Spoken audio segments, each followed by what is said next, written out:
ஓம் शुक्लांबरधरं विष्णुं शशिवर्णं चतुर्भुजं प्रसन्नवदनं ध्यायेत् सर्वविघ्नोपशान्तये। गुरुर्ब्रह्मा गुरुर्विष्णु गुरुर्देवो महेश्वरः गुरुः साक्षात् परं ब्रह्म तस्मै श्रीगुरवे नमः।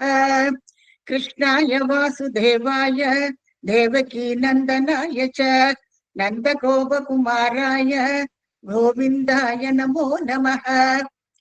आदौ देवकी देवी गर्भजननौ गोपीगृहे पालनम् मायापूतन जीवितापहरणौ गोवर्धनोद्धारणौ कंसच्छेदन गौरवादिहननौ कुन्ती सुधा पालनम् एतत् भागवतम् पुराणकथितम् श्रीकृष्णलीलामृतम्।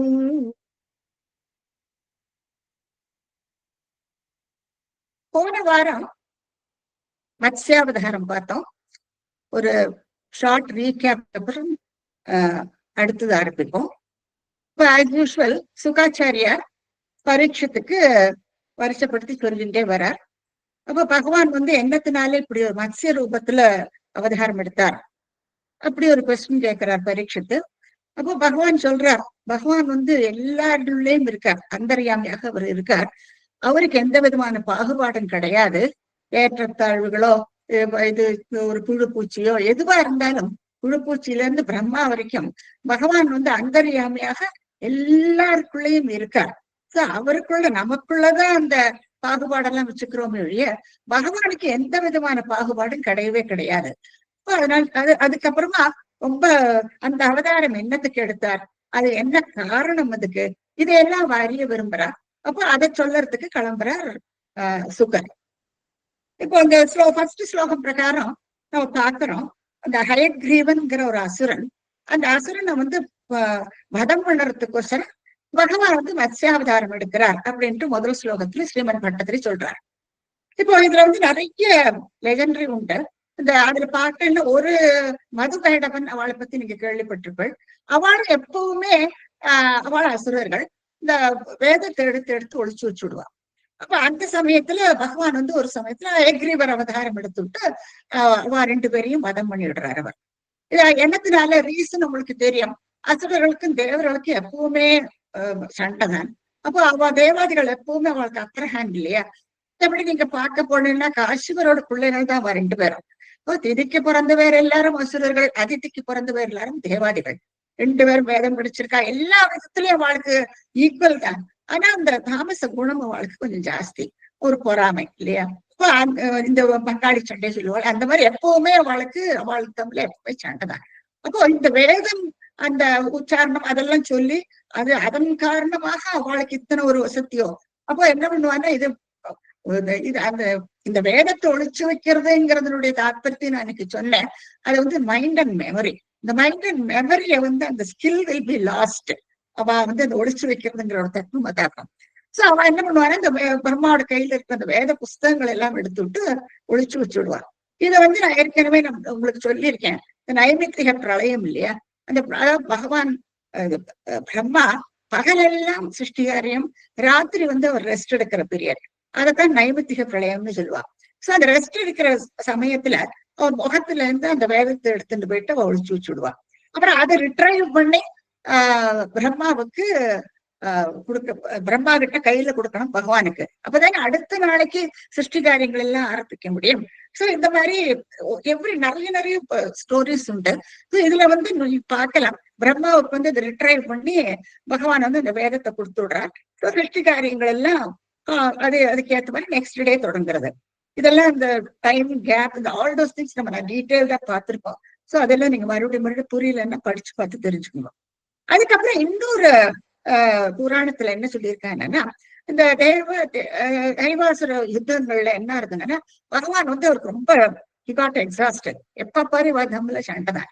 அப்ப இவர் என்ன பண்றாருன்னா, ஒரு சமயத்துல அந்த நான்ல அப்படியே ரெஸ்ட் பண்ணிக்கிறார். அவர் தன்னுடைய சிரசை ரெஸ்ட் பண்ணிட்டு அதை நீங்க பார்க்கலாம் அந்த படத்துல. அந்த வில் வந்து மேல இருக்கு, இந்த நான் கயர் இருக்கும் இல்லையா, இந்த கயத்துல அழகா தன்னோட தலையை ரெஸ்ட் பண்ணிட்டு படுத்துன்னு விடுறாரு அவர், தூங்கியே விடுறாரு அவர். அப்ப என்ன, காரியங்கள் ஸ்தம்பிச்சு போயிடுறது. இப்போ தேவர்கள் எல்லாம் பிரம்மாவை அடைகிறார். இது என்ன, இதுக்கு எல்லாமே உலகமே ஸ்தம்பிச்சு போயாச்சு, இவர் நித்திரையில இருந்து எழுந்திருக்க மாட்டேங்கிறாரு, அப்ப இது என்ன பண்ணலாம் அப்படின்னுட்டு கேட்கும்போது அவர் ஒரு பயம் சொல்றார். அதன் பிரகாரம் என்ன பண்றாங்கன்னா, இந்த டெர்மைட்ஸ் எறும்பு இல்லையா, அந்த எறும்பை வந்து அந்த நான் கயத்துக்கு மேல விடுறாளாம், ஊற விடுறாளாம். ஏன்னா இவரை எழுப்பினானா கூச்சுன்னு விடுவார், இல்ல சபிச்சு விடுவார். அப்ப பயந்துண்டு இந்த மாதிரி பண்றாளாம். அப்போ அந்த டெர்மைட்ஸ் வந்து அந்த கயத்து அத நான் இருக்கு இல்லையா, அதை வந்து கடிச்சு கடிச்சு கடிச்சு அதை வந்து டக்குன்னு அந்த நான் வந்து விட்டு போயிடுறது. நம்ம பார்த்திருக்கோம், இத்து போறது சொல்றோம் இல்லையா, இப்ப டக்குன்னு விட்ட உடனே அந்த ஃபோர்ஸ், நீங்க பார்த்திருப்பேன் அந்த வில்லும் அந்த நானும் எவ்வளவு டைட்டா கட்டிருப்பான்னுட்டு. அப்ப இவர் அதை தலையை ரெஸ்ட் பண்ணிட்டு படுத்துன்னு இருக்காரு இல்லையா, அப்போ அந்த கயறு டமால்னு விடும் பொழுது அவருடைய தலையை அப்படியே வெட்டி விடுறது. நீங்க அதை பட்டம் எல்லாம் விடும்பொழுது இந்த மாதிரி ஆக்சிடென்ட்ஸ் எல்லாம் நிறைய நடக்கும்.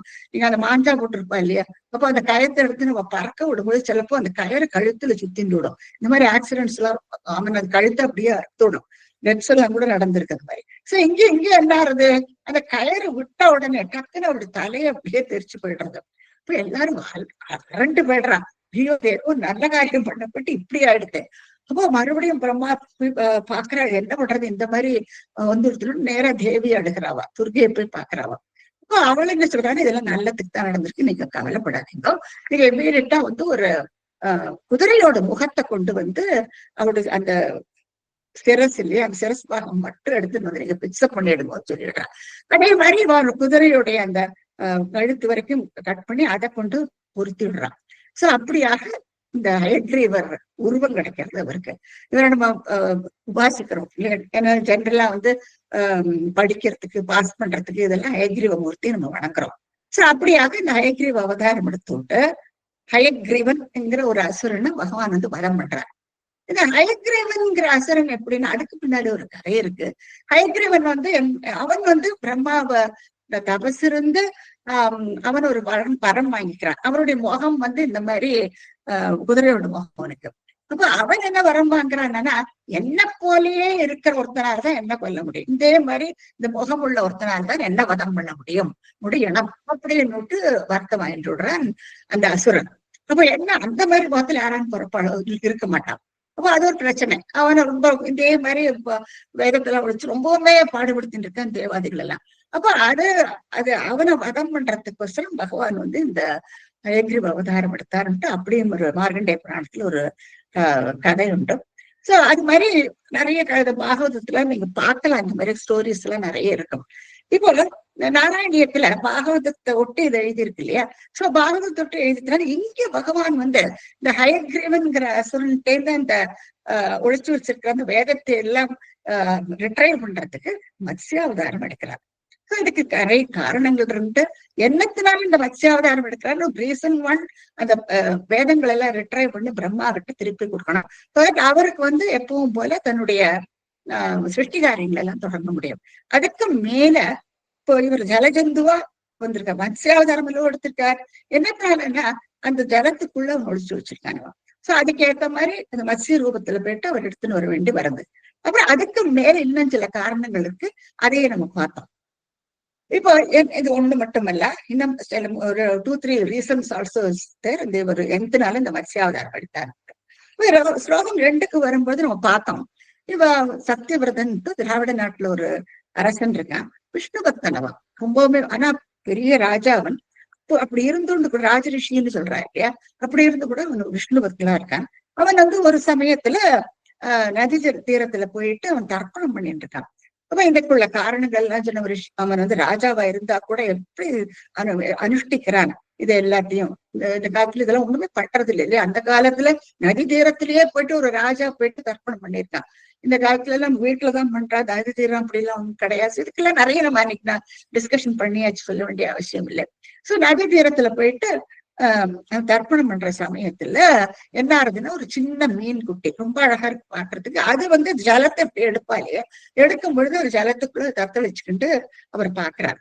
என்ன ஐயோ, மீனை வந்து ஜலத்துல இருந்து எடுத்தானே அது உடனே அதுக்கு சுவாசம் விட்டுடும் இல்லையா, கட்டுன ஜலத்திலேயே விட்டு விடுறாரு அவர். அப்போ அந்த மீன் வந்து தத்தி குதிக்கிறதா அது. அப்போ அது சொல்ற, ஐயோ என்ன இந்த ஜலத்துல விடாதே, நான் வந்து அது சொல்ற மாதிரி இருக்கா, என்ன ஜலத்துல விடாதே, என்னை விட பெரிய பெரிய ஜலஜந்துக்கள் எல்லாம் இருக்கு, அதை என்ன விழுங்கி விடும், நீ என்ன எப்படியான்னு காப்பாத்தணும் அப்படி சொல்ற மாதிரி இருக்கா. ஏன்னா சக்கித்தம்னு ஒரு வார்த்தையை உபயோகிப்பார் ஸ்ரீமன் பட்டத்திரி, நடுங்கிறதாம் அது. இப்ப டக்குன்னு அதை மறுபடியும் எடுத்துட்டு தன்னோட அம்பு பாத்திரத்துல போட்டுட்டு அவர் வந்து வீட்டுக்கு வந்து விடுறார். பஞ்சபாத்திரம் சொல்லுவாள், கிண்டி மாதிரி இருக்கும். அதுக்குள்ள அந்த ஜலத்துக்குள்ள அந்த மீனை போட்டுட்டு அவர் வீட்டுக்கு கொண்டு வந்துடுறாரு. ஆனா அது என்ன ஆச்சரியம்னா, அது சில நாள்லயே அது பெருசாயிடுறது, அந்த அம்பு பாத்திரத்திலேயே அது ரொம்ப பெருசாயிடுறது, அது போடுறது இல்லை. ஏன்னா நாளுக்கு நாள் வளர்ந்துட்டு வர்றது பெருசாயிடுறது. அப்ப என்ன பண்றாங்கன்னா, அந்த பாத்திரத்துல இருந்து எடுத்து ஆத்துல கிணறு இருக்கும் இல்லையா, அந்த கிணத்தோட அதுல போடுறாராம். அதுக்கு நிறைய விஸ்தாரமா ஸ்விம் பண்றதுக்குள்ள இடம் எல்லாம் இருக்கும். ஆனா என்ன, உடனே அந்த அதுல டிரான்ஸ்பர் பண்ணின உடனே கொஞ்சம் இதுக்குள்ள அதுலயும் பெருசாயிடுறது. அந்த நாளுக்கு நாள் வளர்ந்துட்டு வருது, அதுலயும் பெருசாயிடுறது, அந்த இடம் போடுறது இல்ல.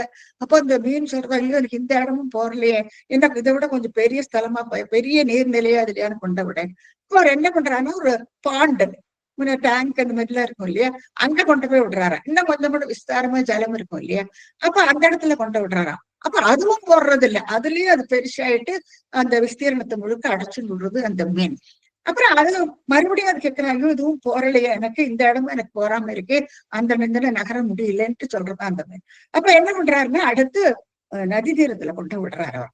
அப்போ இவருக்கு ஆச்சரியமா இருக்கு சத்தியவர்தனுக்கு, இது என்ன இந்த நாளுக்கு நாள் இந்த மீன் இப்படி பெருசாயிட்டே வருது, இது கண்டிப்பா சாட்சாத் ஹரிநாராயணன் தான் இருக்கணும். இது நம்ம வாமனாவதாரத்துக்கு அடுத்து வந்திருக்கு இல்லையா இந்த ஸ்டோரி, மத்ஸ்யாவதாரம். வாமனாவதாரத்துல அதே மாதிரிதானே, ஒரு குட்டி வாமன மூர்த்தியா வந்துட்டு எப்படி சனத்துல பெருசாடுறாரு அவர். இப்ப பார்த்தோம் அதே மாதிரி எவ்வளவு அழகா பிளேஸ்மெண்ட் பாருங்க அந்த சொல்லும் பொழுது. அப்ப அடுத்து வந்து, அப்போ அவரு அதே மாதிரி அவர் அந்த மாதிரி ஒரு உருவம் எடுத்து உலகத்தை அளந்துட்டாரு. அப்போ இவர் கண்டிப்பா சாட்சாத் ஹரிநாராயணன் தான் இருக்கணும் அப்படின்னு இவர் என்ன பண்றார், அதனுடைய யோக பிரபாவத்தினால அந்த மீனை கொண்டு போயிட்டு இதுல நதி இது சமுதிரத்துல கொண்டு விட்டுடுறாரு. சமுதிரத்தில் தாராளமா இடம் இருக்கு, ரொம்ப பெரிய உருவம் பாக்குறதுக்கு தகதகன்னு மின்னறான். இப்ப பகவானை பார்த்து வேண்டின்னு அவர் கேட்கிறான், ஏன்னா பகவானாக்குன்னு தெரிஞ்சாச்சு போ, ஆமான்னு சொல்றாரு அவர். அப்ப தெரிஞ்சனோடனே இருக்கு, எனக்கு வந்து பிரளயத்தை பார்க்கலாம் இனி, ஏன்னா ஐம்பத்தி பிரளயம் அந்த ராத்திரி. அப்போ அந்த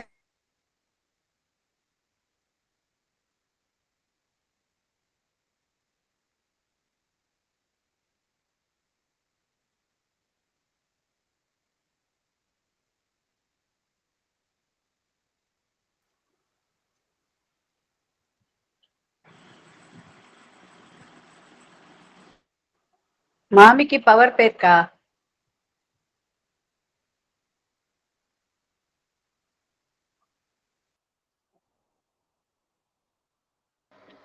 அப்படிதான் நினைக்கிறேன் ராஜம்.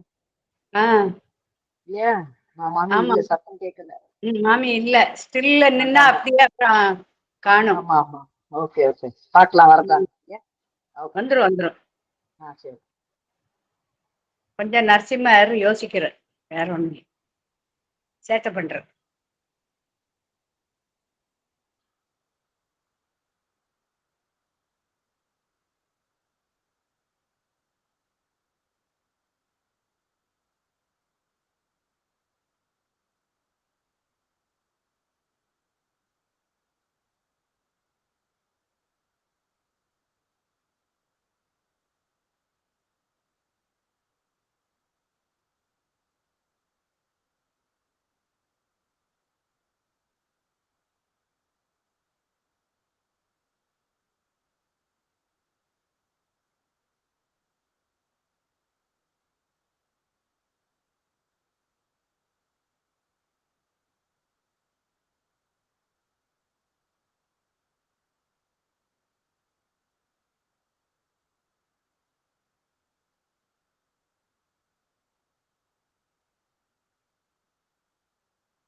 மாமிக்கு நெட் இல்லையா, அதனால நம்மளெல்லாம் கொஞ்சம் வெயிட் பண்ண சொல்றேன்.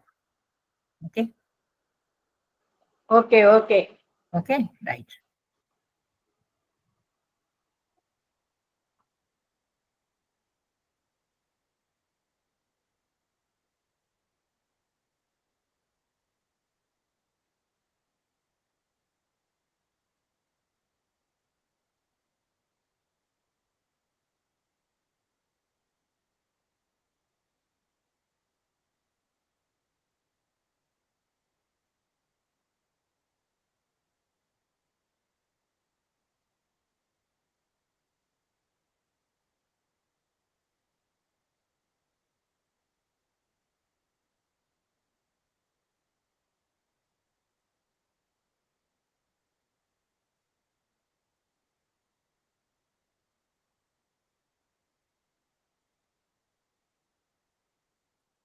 Okay, now ready, Rama. Rama, okay? Yeah. Sorry, small disturbance. Net போயிடுது. இப்ப வந்து அவர் இந்த பிரளயத்தை பாக்குறதுக்கு ஆசைப்படுறார் சத்யவிரதன். அப்போ பகவான் சொல்றார், இந்த இன்னும் 7 நாள் நீ அதை வெயிட் பண்ணணும். அந்த 7 நாள் வெயிட் பண்ணினானா உனக்கு அந்த பிரளயத்தை பார்க்கலாம்.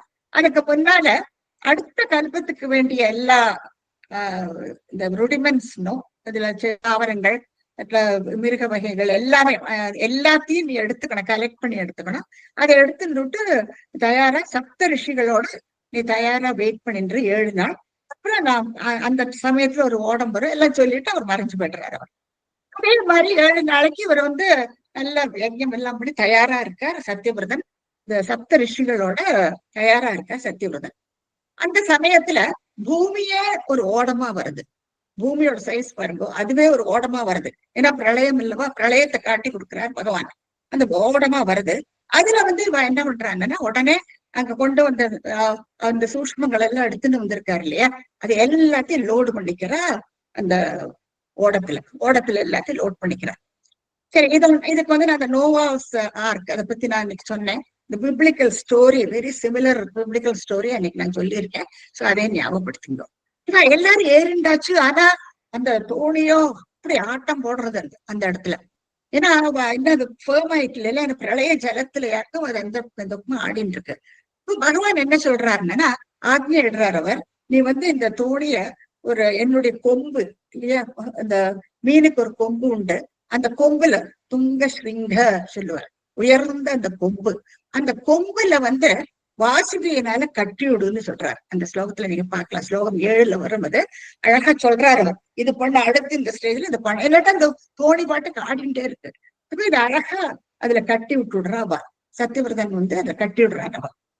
பகவான் சொல்லிக்கிறார், இப்ப நீங்க பிரளய சமயத்துல எப்படி இருக்கும், எல்லாமே டார்க்கா இருக்கும் இல்லையா, everything will be totally dark அந்த சமயத்துல.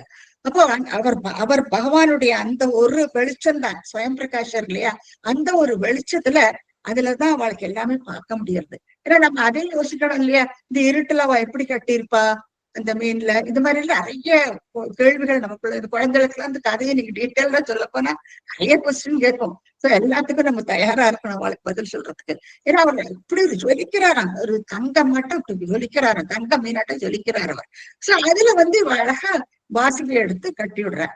இப்ப இதுல நான் அந்த கீதையோட ரெஃபரன்ஸ் எல்லாம் கொடுத்தேன். எப்படி பகவான் வந்து ஒரு கஷ்டத்துல இருந்து எப்படி நம்மளை கடத்தி விடுறாரு பாருங்க இல்லையா. அப்போ அந்த அதுல இந்த கம்பேரிசன் எல்லாம் இன்னைக்கு நம்ம பார்த்தோம். அப்புறம் இந்த மாதிரி கொம்புள்ள மீன் வந்து பசிபிக்ல உண்டு. நம்ம நினைப்போம் மீனுக்கு எங்கடா கொம்புன்னுட்டு, பட் இப்பவும் பசிபிக் அட்லாண்டிக்ல எல்லாம் நீங்க பார்க்கலாம். ஆனா இந்த பெரிய சைஸுக்கு எல்லாம் இருக்காது, இது சின்னதா தான் இருக்கும். ஆனா அந்த மீனுக்கு வந்து கொம்பு இருக்கும், அந்த ஹார்ன்னு சொல்றேன் இல்லையா, அதை நீங்க பார்க்கலாம். சோ அப்படியாக பகவான் வந்து அதுல பாக்ஞான் இதனோட கட்டு. இப்ப இது என்ன, பகவான் வந்து தன்னுடைய விஸ்வரூபத்தையாக காட்டுறார். So they are very lucky. அப்புறம் அன்னைக்கு இன்னொன்னு சொன்னேன், சப்த ரிஷிகளையும் கூட்டின்னு போறார் இல்லையா. இந்த சப்த ரிஷிகள் என்னத்துக்கு அவர் கூட்டின்னு போறார், அது வந்து இந்த மாதிரி நடந்த ஒரு விஷயத்த ரிஷிகள் அவாதான் வழி வழியா எல்லாருக்கும் சொல்லிட்டே போவார் இல்லையா. இன்ஃபர்மேஷன் ஷுட் பி கேரிட் அப் இல்லையா. அந்த காலத்துல எல்லாம் அப்படித்தானே இல்லையா? எப்படி ஒரு இந்த காலத்து இது நடந்து, அந்த காலத்துல இது நடந்தது, இப்ப எல்லாம் எல்லாத்துக்கும் டேரக்டா அதெல்லாம் எழுதி வைக்கிறான். சோ இவாதான் வழி வழியா குருக்கள், ஆழ்வார்கள், ஆச்சாரியர்கள் இவாள்லாம் தான் அந்த விஷயத்த வந்து கேரி அப் பண்ணுவா. சோ சப்த ரிஷிகளை அதுதான் அவர் கூட்டிட்டு போறார். அப்புறம் சத்தியவிரதனுக்கு என்ன, அந்த சமயத்துல இவர் உலகம் முழுக்க, பிரபஞ்சம் முழுக்க தெரிஞ்சு வாழ்க்கையெல்லாம் காட்டி கொடுக்கிறாரா எல்லாத்தையும். பிரபஞ்சத்தையே சுத்தி பாக்குறா இந்த சப்த ரிஷிகளும் சத்தியவிரதன் 8 பேருமா அழகா சுத்தி கட்டுறார் பகவான். அதோட கூட சத்தியவிரதனுக்கு வந்து இந்த ஆத்ம ஞானத்தையும் போதிக்கிறார் அவர். அப்ப இது என்னத்துக்கோசரம் அவனுக்கு இந்த ஆத்ம ஞானத்தை போதிக்கிறார்? மத்ஸ்ய புராணத்துல பேஸ் பண்ணி அந்த கர்மயோகம், பக்தி யோகம், ஞான யோகம் இதெல்லாம் டீட்டெயில்டா சத்தியவிரதனுக்கு சொல்லி கொடுக்கிறார் அவர். என்னத்துக்கு என்னன்னா, அடுத்த கல்பம், அதாவது அடுத்த மன்வந்திரத்துல அவனை மனுவாக்குறதுக்கு உள்ள ஏற்பாடாக்கும் இது. சோ இந்த ஹயக்ரீவன் அந்த அசுரனை மட்டும் கொல்றதுக்கு இல்ல, சத்தியவிரதன் ராஜரிஷி இல்லையா, அவர் எப்படி செலக்ட் பண்றாரு பாருங்க. செலக்ட் பண்ணி அடுத்த மன்வந்திரத்துக்கு தயாராடுறார். ஆனா இது முடிஞ்ச உடனே அடுத்த மன்வந்திரம் தொடங்கும். அடுத்த மன்வந்திரத்துக்கு இவனை மனுவாக்கணும். சோ அதுக்கு சத்தியவிரதனை தயார் பண்ணி விடுறார். அதுக்கப்புறமா திரும்பி வந்தோட சப்த ரிஷிகளை யதாஸ்தானத்துல இறக்கி விட்டுடுறார். அவர் சத்தியவிரதனை இறக்கி விட்டுடுறார் அவர். அப்புறம் அவனை வந்து அடுத்த மன்வந்திரத்துக்கு அவனாக்கு மனுவாடுறான். சோ இப்படியாக இத்தனை காரணங்கள் இருக்கு மத்ஸ்யாவதாரம் எடுத்ததோட. சோ அது எல்லாத்தையும் அன்னைக்கு நம்ம பார்த்தோம். இப்போ இனி நம்ம இந்த அடுத்த தர்சனம் 33க்கு வரோம். நம்ம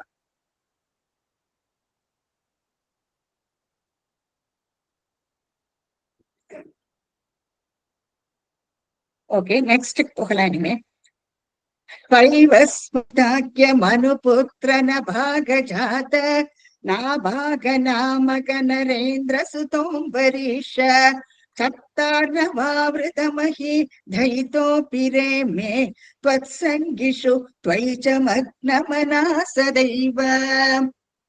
அழகா ஆரம்பிக்கிறார் பாருங்க. இப்போதான் நம்ம வந்து மனுவை தயார்படுத்துறதுக்கோசரம் மத்ஸ்யாவதாரம் எடுத்தார் பகவான்னு பார்த்தோம். சோ அந்த மனு இது வந்து வைவஸ்தவ மன்வந்திரம். இப்ப நம்ம இருக்கிற மன்வந்திரம் வைவஸ்தவ மன்வந்திரம் ஆக்கும். அப்ப அவரை பத்தி கொஞ்சம் தெரிஞ்சுக்கணும் இல்லையா? நம்ம ஒரு விஷயம் நமக்கு தெரியும், சத்தியவிரதன் தான் இந்த வைவஸ்தவ மனு. இப்ப அவனுடைய எப்படி ஆக்கும், அவன் வந்து அடுத்த மன்வந்திரத்துல மனு ஆகிறாங்கிறத நம்ம பார்ப்போம். இப்ப கல்பம் தொடங்கியாச்சுன்னு வச்சுக்கிறோம். நம்ம இப்ப வைவஸ்வதாக்கிய மனுபுத்திர அப்படின்னு சொல்ற மனுவனுடைய புத்திரனாக்கம் வைவஸ்தவன். சரி, அதுக்கு முன்னால பாக்குறோம் நம்ம பிரம்மா வந்து பகவானுடைய முதல் புத்திரர் பிரம்மா தான். ஏன் நாபிகமலத்தில இருந்து உருவானார் பிரம்மாவுடைய மானசீக புத்திரர் தான் மரீச்சி. அவர் கூட இன்னமும் உண்டு. இவளை போக்கஸ் பண்றோம் நம்ம, ஜஸ்ட் இந்த இதுக்கு மட்டும் நம்ம வரோம். மரீச்சி வந்து கலையை கல்யாணம் பண்ணிக்கிறார். இந்த கலை யாரு என்னன்னா, கர்தனுக்கும் தேவகூதிக்கும் 9 பெண்கள் பிறக்கிறா இல்லையா, ஞாபகம் வச்சுக்கோங்க. அவளுடைய ஒரு பொண்ணுதான் கலை. சோ மரீச்சி வந்து கலையை கல்யாணம் பண்ணிக்கிறார். அவளுடைய புத்திரர் தான் காசிபர். இந்த காசிபர் வந்து ரொம்பவே பேர் போனவர். நிறைய விஷயங்கள் இவர் தான் தேவர்களையும் அசுரர்களையும் இந்த பூலோகத்துல எல்லா சர்வ ஜீவராசிகளுக்கும் வந்து பிரதானமா சொல்லப்படுறவர் காசிபர் தான். ஏன்னா இவர் தான் இவ 2 பேரையும் உருவாக்குறார். அதித்தி வாழ கல்யாணம் பண்ணிக்கிறார் காசிபர். சரி, அந்த அதித்தி யாரு? தக்ஷனுடைய புத்திரியார். சோ காசிபருக்கும் அதித்திக்கும் பிறக்கிறவா அவளாம் தேவாதிகள். அவாத சூரியபுத்திரனுக்கு இன்னொரு பேர் விவஸ்வான். சமஸ்கிருதத்துல விவஸ்வான்னு சொல்லுவா. விவஸ்வான் சூரியனாக்கம். சோ அந்த விவஸ்வானுக்கும் பிறக்கிறவர் தான் வைவஸ்தவ மனு. இந்த வைவஸ்தவ மனு சாட்சுஷ மன்வந்திரத்துல சத்தியவதி. அப்படிதான் இந்த ஸ்டோரி கனெக்ட் ஆகுது. நீங்க பாருங்க. இப்ப நம்ம வைவஸ்தவ மனு விவஸ்வானுடைய பிள்ளை. இது முழுக்க நீங்க இந்த படத்தை வச்சுக்கோங்க, அப்போ உங்களுக்கு ஈஸியா புரியும். அதாவது எப்படி இந்த டிசெண்டன்ட் இந்த வரிசையா நம்ம பாக்குறோம், யாராக்கும் இவர்ன்ட்டு நம்ம பாக்குறோம். ஏன்னா இப்பதான் நம்ம வந்து வைவஸ்தவ மனு ஆறு மத்ஸ்ய புராணத்துல நம்ம பார்த்தோம், மத்ஸ்யாவதாரத்துல நம்ம பார்த்தோம். வைவஸ்தவ மனு இப்போது வைவஸ்தவ மன்வந்திரத்துடைய மனு வந்து வைவஸ்தவன். இப்போ வைவஸ்வதாக்கிய மனு புத்திர மனுவுடைய பிள்ளையாக்கும் வைவஸ்தவன் அவன் புத்திர. அப்போ அவனுக்கு அந்த வைவஸ்தவ மனுவுக்கு 10 புத்திரர்கள் இருக்காங்க. அவ வந்து அந்த 10 புத்திரர்கள்ல ஒரு 2 பேர் மட்டும் நான் சொல்ல போறேன். நபகன் நபகன்னு ஒருத்தர், இன்னொருத்தர் இக்ஷ்வாகு. அப்புறம் இன்னும் 8 பேர் இருக்கா. அதை பத்தி வேண்டாம், நம்ம பார்க்க வேண்டாம். இந்த இக்ஷ்வாகு குலத்துலதான் ஸ்ரீ ராமச்சந்திரமூர்த்தி ஜனிச்சார். அப்போ அடுத்து நம்ம படிக்க போறது ராமாயணம். இந்த ராமாயணத்துக்கு பிரிலூடாக்கும் அம்பரீஷ சரித்திரம். அதை ஞாபகம் வச்சுக்கணும். ஏன்னா என்னத்துக்கு நீங்க இந்த அம்பரீஷ சரித்திரத்தை நடுவுல கொண்டு வந்தாருன்னு நீங்க யோசிக்க தோணும். ஏன்னா அப்போ வாமனாவதாரத்துக்கு அப்புறம் நம்ம மத்ஸ்யாவதாரம் பார்த்தோம். மத்ஸ்யாவதாரத்துல வைவஸ்துவ மனு எப்படி நியமிக்கப்பட்டது அதையும் நம்ம பார்த்தாச்சு போகும். இப்போ வைவஸ்துவ மனுவுக்கு 10 புத்திரர்கள், அதுல நபகன், இக்ஷ்வாகு, இன்னும் 2 பேர் இருக்கா. அந்த இக்ஷ்வாகு குலத்துல வந்தவர் தான் ஸ்ரீ ராமச்சந்திரமூர்த்தி. அவரை நம்ம அடுத்த கஷத்துல நம்ம பார்ப்போம். அவன் அந்த 8 பேர்ல ஒருத்தர் நபகன். நபகன் ஒருத்தர் தான் அது. அவருடைய புத்திரராக்கு நாபாகன். இந்த நபகன் வந்து என்ன பண்றாங்கன்னா, அவர் வந்து இது 2 டிஃப்ரெண்ட் டைப்ஸ் ஆஃப் ஸ்டோரி இருக்கு. ஓகே, நான் சொல்றேன். இந்த நபகன் வந்து என்னன்னா, அவர் இந்த மத்த 9 பேர் இவரோட சேர்த்து 10. நபகனுக்கு 9 குழந்தைகள் இருக்கா. அதுல ஒருத்தர் தான் நாபாகன். இந்த நபகன் என்ன இருந்ததுன்னா, இந்த அவர் வந்து ஏர்லியர் டைம்லயே இந்த குருகுலத்துக்கு போயிடுறாரு. குருகுலத்துக்கு போயிட்டு முழுக்க தன்னுடைய டைம் முழுக்க ஆச்சாரியர்கள்ட்ட கத்துக்கிறதுலயே தன்னோட டைமை ஸ்பெண்ட் பண்ணிட்டு அவர் திரும்பி வரத்துக்குள்ள மனுவுடைய எல்லா ப்ராப்பர்ட்டிஸ மத்த குழந்தைகள் எல்லாம் பிரிச்சு எடுத்து விடுறாங்க. அப்போ அந்த நபகனுக்கு வந்து அப்படி நடக்கிறது இல்ல. நபகனுக்கு வந்து இந்த ப்ராப்பர்ட்டி நிறைய கிடைக்கிறது. நபகனுடைய பிள்ளைதான் நாபாகன். இந்த நாபாகன் இந்த 2 டிஃப்ரெண்ட் வெர்ஷன் இருக்கு, அதனாலதான் கன்ஃபியூஷன். இந்த நாபாகன் வந்து இந்த மாதிரி குருகுலத்துல போயிட்டு திரும்பி வரத்துக்குள்ள என்ன ஆகுதுன்னா, அந்த சொத்தை முழுக்க மத்த 8 பேரும் பிரிச்சு எடுத்து விடுறான். அப்போ நாபாகனுக்கு எதுவுமே இல்லை திரும்பி வரும் பொழுது. அப்போ அவன் என்ன பண்றாங்கன்னா, வந்து கேக்குறான் அப்பா கிட்ட, இந்த மாதிரி எனக்கு ஒண்ணுமே இல்லையே, எனக்கு ஒண்ணுமே விடலையே, நான் என்ன பண்றது, ஃபர்தரா பண்றதுக்கு நான் என்ன பண்ணா யோசிக்கிறான். அவர் என்ன நபகன் என்ன சொல்றாருன்னா, இப்போ வந்து அங்கரிஸ் முனிவர் இருக்கார் இல்லையா, அவருடைய டிசெண்டன்ஸ் வந்து ஒரு யஜ்ஞம் பண்ணிட்டு இருக்கா. அந்த யஜ்ஞத்துல ஒரு தப்பு வருது, ரிக்வேத மந்திரத்துல ஒரு தப்பு வருது. நான் வரைக்கும் அந்த ரிக்வேத மந்திரத்தை சொல்லி கொடுக்குறேன். அந்த மந்திரத்தை நீ அவளுக்கு சொல்லி கொடுத்துட்டு அதுல கரெக்டா அந்த யஜ்யங்கள் எல்லாம் முடிஞ்சதுன்னா அவ எல்லாரும் சொர்க்கத்துக்கு போயிடுவா.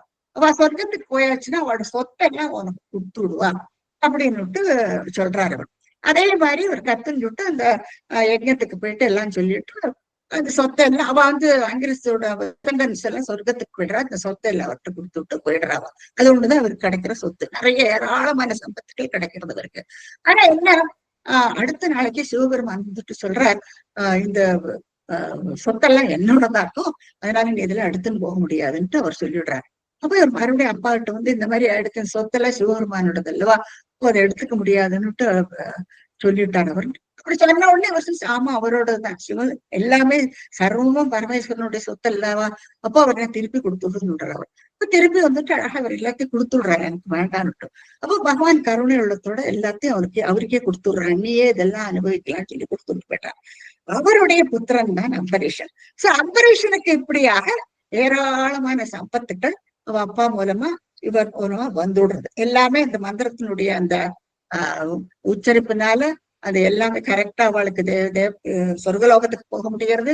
சர்வ சம்பத்துக்களுக்கும் இப்படி அவ அந்த காலத்துல அவங்க கையில கிடைச்சு விடுறது. சோ அம்பரீஷனுக்கு இப்படியாக எல்லா சம்பத்துக்களும் வந்துடுறது. அப்போ அடுத்து என்ன சொல்றாங்கன்னா, வைவஸ்வதாக்கிய மனுபுத்திர நபாகஜாத நாபாகங்கிறவர் நபகனுக்கு பிறந்தவர். ஜாத்தான்னு பிறக்கிறது. நாபாக புரிஞ்சுக்கோ, நபாக ஜாத நாபாக நாமக சுதோம் தாமக நரேந்திர சுதோம் பரீஷ. இந்த ராஜாவுடைய நாபாகனுடைய புத்திரன் தான் அம்பரீஷன். அம்பரீஷனுக்கு எல்லா சொத்துக்களும் கிடைச்சுடுறது இப்போ. அப்போ அவனுக்கு என்னெல்லாம் சொத்து பாருங்க.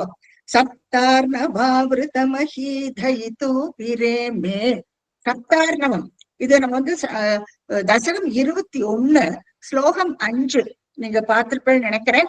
நீங்க அதையே நீங்க ரெஃபர் பண்ணிக்கணும். இப்ப டைம் இருக்காது அதுக்கெல்லாம், நீங்க பாத்துக்கணும். இந்த 7 சமுத்திரம் கடந்த பூமியாக்கம் சுத்தி இருக்கும் இந்த 7 சமுத்திரங்களும் அப்போ அதுல இந்த பூமி இதெல்லாம் நம்ம டீட்டெயில்டா பார்த்தோம் தசகம் 21. நீங்க மறுபடியும் படிச்சு பார்த்தீங்க. 5வது ஸ்லோகத்துல நீங்க பார்க்கலாம், வைவஸ்தவ மனு வந்து மத்ஸ்ய ரூபத்துல பகவானை வழிபடுவர். ரம்யகம்ங்கிற இடத்துல, அது வந்து ரம்யகம்ங்கிற அந்த இடத்துல வைவஸ்தவ மனு மத்ஸ்ய ரூபம் உள்ள பகவானை வழிபடுவர். இது அந்த 5வது ஸ்லோகத்துல நீங்க பார்க்கலாம். சோ அது இப்ப எப்படி வழியா வருது பாருங்க. சோ இவருக்கு வந்து இந்த மகிம்னா பூமி, மகி பூமி. சோ சப்த ஆர்ணவம்னா சமுத்திரம். சோ 7 கடல் சூழ்ந்த பூமி. சப்தார்ணவாவிருத மகி, இவ்வளவும் இருக்கவருக்கு. இதுக்கெல்லாம் அதிபதி இப்போ அம்பரீஷன். எல்லாம் கிடைச்சா கூட அவர் வந்து எதுல ரமிக்கிறாராம்? த்வத்சங்கிஷு த்வைச்சமக்னமனா சதைவ. த்வத்சங்கிஷு குருவாயூரப்பனை பார்த்து சொல்றார் ஸ்ரீமன் பட்டத்திரி. த்வத்சங்கிஷுங்கிறார், அதாவது உன்னுடைய பக்தர்களிடம். அம்பரீஷனுக்கு த்வத்சங்கிஷு குருவாயூரப்பனை பார்த்து சொல்றார் அவர், உன்னுடைய பக்தர்கள். சங்கிஷுன்னா அவருடைய சங்கத்துல இருக்கப்பட்ட யார்? பக்தர்கள், விஷ்ணு பக்தர்கள் தான் எப்பவுமே அவரை சுத்தி இருப்பாங்க இல்லையா? சோ த்வத்சங்கிஷு த்வயிச்ச பகவான் நேர்லயே தங்களிடமே அப்படின்ட்டு ஸ்ரீமன் பட்டத்திரி த்வயிச்ச மக்னமனா சதைவ. மக்னமனாக தன்னுடைய மனசை அப்படியே பகவானுடைய சரணத்துல ஒப்படைச்சு விடுறாராம் அம்பரீஷன். மனசை ஒப்படைக்கிறதுங்கிறது என்னன்னா, இந்திரியங்கள் எல்லாத்தையும் பகவான் கிட்ட ஒப்படைச்சு விடுறார் அம்பரீஷன். அதாவது மக்னமனாகான்னு ரொம்ப அழகா சொல்லியிருக்காரு இங்க ஸ்ரீமன் பட்டத்திரி. இப்ப வந்து இது ஆதிசங்கரர் கூட இந்த நீங்க சிவானந்த லகரியில பார்த்தோம்னா இந்த மார்க் பண்ணிக்கோங்க, ஸ்லோகம் 41. அதுல வந்து ஆதிசங்கரர் இதேதான் சொல்றார். ஸ்லோகம் 41 நீங்க எடுத்தா இந்திரியங்களுக்கு கட்டளை எடுன்னு சொல்றாராம். எப்படி என்னுடைய இந்திரியங்கள் முழுக்க உன் சரணத்திலேயே இருக்கணும்னு இந்த ஸ்லோகம் ரொம்ப அழகா போகும். பாப்ப இது வந்து ஆதிசங்கரருடைய சிவானந்த லகரி ஸ்லோகம் 41 மார்க் பண்ணிக்கோங்க. அதுல அவர் என்ன ஆதிசங்கரர் என்ன சொல்றாருன்னா, பாப்போத்பாத விமோச்சனாய ருச்சிரே ஐஸ்வர்யாய மிருத்யுஞ்சய ஸ்தோத்ர தியான. பாத்துக்கோ, மக்னமனா அப்படின்ட்டு ஸ்ரீமன் பட்டத்திரி சொல்லியிருக்காரு இல்லையா இந்த ஸ்லோகத்துல. இங்க ஆதிசங்கரர் என்ன சொல்றாருன்னா, ஸ்தோத்ர தியான நதி நதி பிரதக்ஷிண சபர்யா ஆலோகனா கர்ணனே. அதுக்கெல்லாம் என்ன வேணும்? ஸ்தோத்திரம் சொல்றதுக்கு நாக்கு வேணும், தியானம் பண்றதுக்கு சித்தம் வேணும், இது நமஸ்காரம் பண்றதுக்கு சிரசு வேணும், அப்புறம் பிரதட்சணம் பண்ணறதுக்கு காலு வேணும். அதே மாதிரி சபரியா எல்லா விதமான பகவானுக்கு உபச்சாரங்கள் செய்யறதுக்கு கை வேணும், கண்ணு பாக்குறதுக்கு வேணும், கண்ணுலயே கண்ணால தானே பாக்குறோம். அதே மாதிரி அவருடைய கதைகளை கேட்கறதுக்கு காது. இது எல்லா இந்திரியங்கள்லயும் எனக்கு கட்டளை எடு, உன்கிட்டயே லயிச்சிருக்கணுங்கிறதுக்கோசரம் ரொம்ப அழகா சொல்லியிருக்காரு. ஜிஹ்வா சித்த ஷிரோங்கிரி ஹஸ்தநயன ஸ்ரோத்ரைரஹம் பிரார்த்திதோ மாமாக்ஞாபய. எங்கிட்ட ஆக்ஞை எடுன்னு சொல்ற ஆதிசங்கரர். ஆக்ஞை இடு, மாமாக்ஞாபய தன்னிரூபய முகோ மாமேவ அழகான ஸ்லோகம். நீங்க ஜஸ்ட் கம்பேர் பண்ணி பார்த்துக்கோ. சோ அந்த மக்னமனான்னு ஒரே வார்த்தையில சொல்லி விடுறார். சோ அந்த மனசை முழுக்க பகவான் கிட்டயே ஒப்படைச்சு விடுறாராம் அம்பரீஷன். அவருக்கு என்ன இவ்வளவு சொத்து இருக்கு?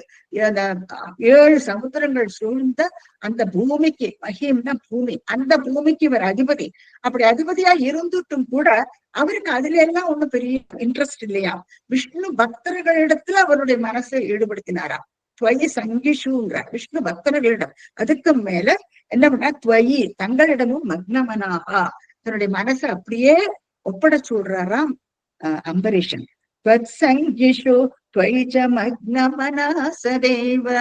எல்லாத்தையுமே பகவான் கிட்ட ஒப்படைச்சு விடுறாராம் அம்பரீஷன். சோ ரொம்ப அழகான ஒவ்வொரு வார்த்தைக்கு நிறைய அர்த்தங்கள் உண்டு, நல்லா யோசிச்சு பார்த்துங்க. சோ இப்படியாக அவ்வளவு சொத்துக்கு அதிபதியா இருந்தால் கூட அம்பரீஷன் வந்து பகவான் பேர்லயே தன்னுடைய மனசை செலுத்தி இருந்தான். சோ அவனோட பக்திய மெச்சு முதல் ஸ்லோகத்திலே ரொம்ப அழகா சொல்லியிருக்கார் ஸ்ரீமன் பட்டத்திரி. அடுத்த ஸ்லோகத்துல என்ன சொல்றான்னா, த்வத்ப்ரீதயே சகலமேவ விதன்வதோஸ்ய பக்த்யைவ தேவன சிராத் அவ்ருதா பிரசாதம் येनास्य याचनमृतेऽप्यभिरक्षणार्थं येनास्य याचनमृतेऽप्यभिरक्षणार्थं சக்கரம் பவான் கிரவிததார சஹஸ்ரதாரம். சோ இவருடைய அந்த பக்திக்கு மெச்சு என்ன நடக்கிறது பாருங்க. துவத் பிரீத்தையே ஸ்ரீமன் பட்டத்திரி குருவாயூரப்பன் பார்த்து சொல்றார், தங்களிடம் இவ்வளவு ஒரு அன்பு வச்சிருக்காரு இல்லையா அம்பரீஷன்.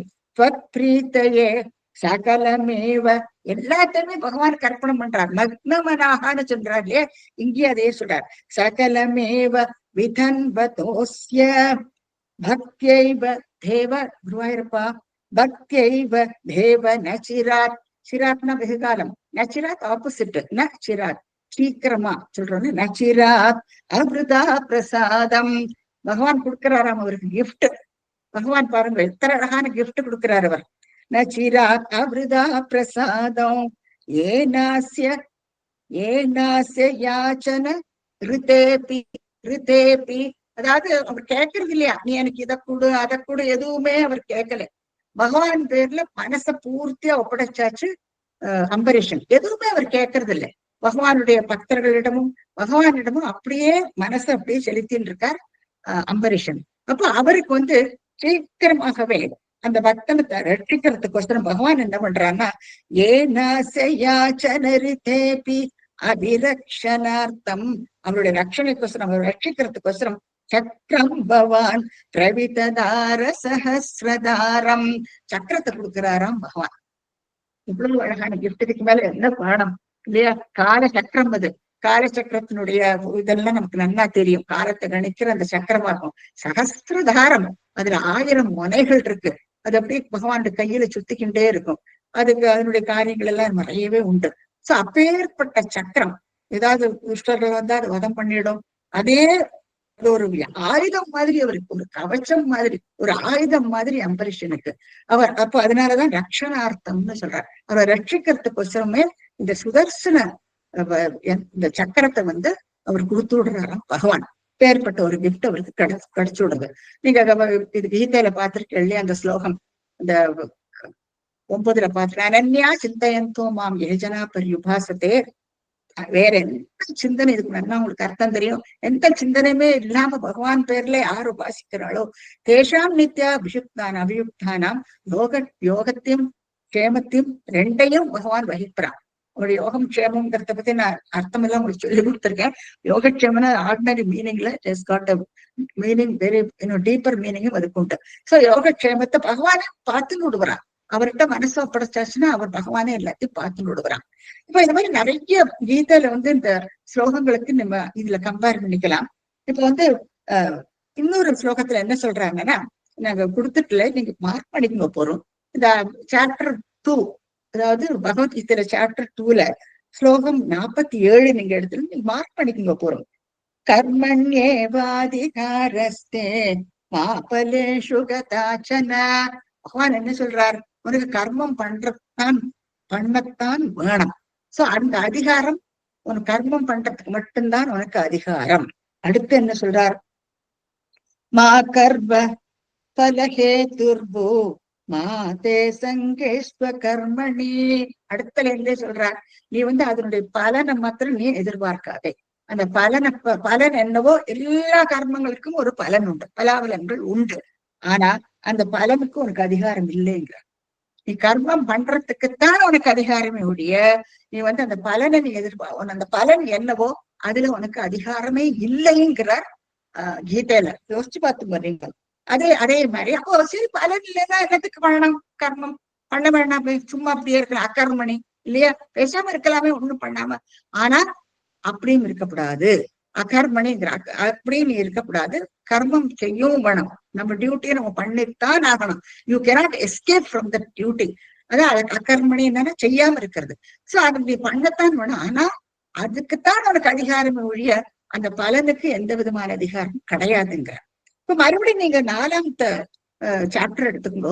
பியூட்டிஃபுல் ஸ்லோகம், நிறைய பேருக்கு நல்லா தெரியும் இந்த ஸ்லோகம். எல்லாருமே இதை பத்தி உபன்யாசர்கள் நிறைய சொல்லுவாங்க ஸ்லோகத்தை பத்தி. பிரம்மா, இது 4th சாப்டர்ல அது 24th ஸ்லோகம் மார்க் பண்ணிக்கோ. பிரம்மார்ப்பணம் பிரம்மஹவி பிரம்மாக்னோ பிரம்மணாஹுதோ பிரம்மைவ தேன கந்தவ்யம் பிரம்ம கர்ம சமாதினா. என்ன தெரியும் உங்களுக்கு எல்லாம் மீனிங்? பிரம்மார்ப்பணம். இப்ப வந்து என்ன காரியம் நீங்க பண்ணினாலும் அதை வந்து நம்ம பகவானுக்கு அர்ப்பணம் பண்ணிடணும். அதுதான் கர்மண்யே வாதிகாரஸ்து. அதுக்குதான் அவனுக்கு அதிகாரம் சொல்றாரு. நீ கர்மா பண்ணித்தான் ஆகணும். அப்போ அவருக்கு அதை வந்து நீ பகவானுக்கு அர்ப்பணமா பண்ணிடும். ஏன்னா அது வந்து நம்ம வந்து யஜ்ஞம் பண்ணும் பொழுது அதுல யஜ்ஞத்துல ஹோமகுண்டத்துல ஹவிஸ் எல்லாம் போடுறோம். அந்த ஹவிஸும் பிரம்மன் தானா, அந்த யஜ்ஞ பாத்திரங்களும் பிரம்மன் தானா, அந்த அக்னியும் பிரம்மாக்னி, அந்த அக்னியும் பிரம்மன் தானா. அப்போ அந்த மந்திரங்கள், இந்த மந்திரங்கள் கூட பிரம்மன் தானா. என்ன அர்த்தம்? இப்போ நம்ம ஒரு யஜ்ஞம்ங்கிறது யஜ்ஞம் பண்றதுன்னா அந்த ஹோமகுண்டம் வச்சு அந்த மாதிரி அர்த்தம் இல்ல. நம்ம என்ன காரியங்கள் என்ன பண்ணினாலும் அது ஒரு வேள்வி, அது ஒரு தவம் தான் இல்லையா? நம்ம பண்ற சர்வ காரியங்களும் ஒரு யஜ்ஞம் தான். சோ அந்த யஜ்ஞம் பண்ணும் பொழுது அவ என்ன பண்றாங்க, அந்த காரியங்கள்ல என்னெல்லாம் இன்வால்வ்டோ அந்த பிரம்மஸ்வரூபத்தை தான் பாக்குறாளாம் ஒருத்தன். அது யார் அந்த பிரம்மஸ்வரூபத்தை பாக்குறாளோ அவ வந்து கண்டிப்பா அந்த பலனை எதிர்பார்க்க மாட்டா. ஏன்னா அந்த பலனும் அதுவும் பிரம்மத்தான் அவருக்கு தான் சேருமா. அந்த பலனை நம்ம எதிர்பார்க்கவே கூடாது. இதுல இருந்தா இந்த நிஷ்காம கர்மா, சர்வ கர்ம பலத்தியாக இந்த மாதிரி நிறைய வேர்ட்ஸ் அப்படி பில்டப் பண்ணிட்டே போகும். கீதையில ரொம்ப அழகா இருக்கும். கீதை படிக்கும் போது நிறைய தெரிஞ்சுக்க வேண்டிய விஷயங்கள் நிறையவே இருக்கு. சோ இந்த ஸ்லோகத்தை நீங்க மார்க் பண்ணிக்கோங்க. சோ அந்த மாதிரி ஒரு ஆட்டிடியூட் அம்பரீஷனுக்கு இருக்கு இல்லையா? இப்போ அவன் பகவானுக்கு அர்ப்பணம் பண்ணிடுறான். மக்னமனாஸ் கைவா சொல்றார். தன்னுடைய மனசையே பகவானுக்கு அர்ப்பணிச்சதுக்கு மேல என்ன வேணும்? கம்ப்ளீட்டா அவர்கிட்ட கொடுத்தாச்சு. இது 7 ஆர்ணவங்கள் சூழ்ந்த அந்த பூமிக்கு அதிபதியா இருந்தா கூட அவனுக்கு அதுல எந்த விதமான ஈடுபாடும் இல்லை.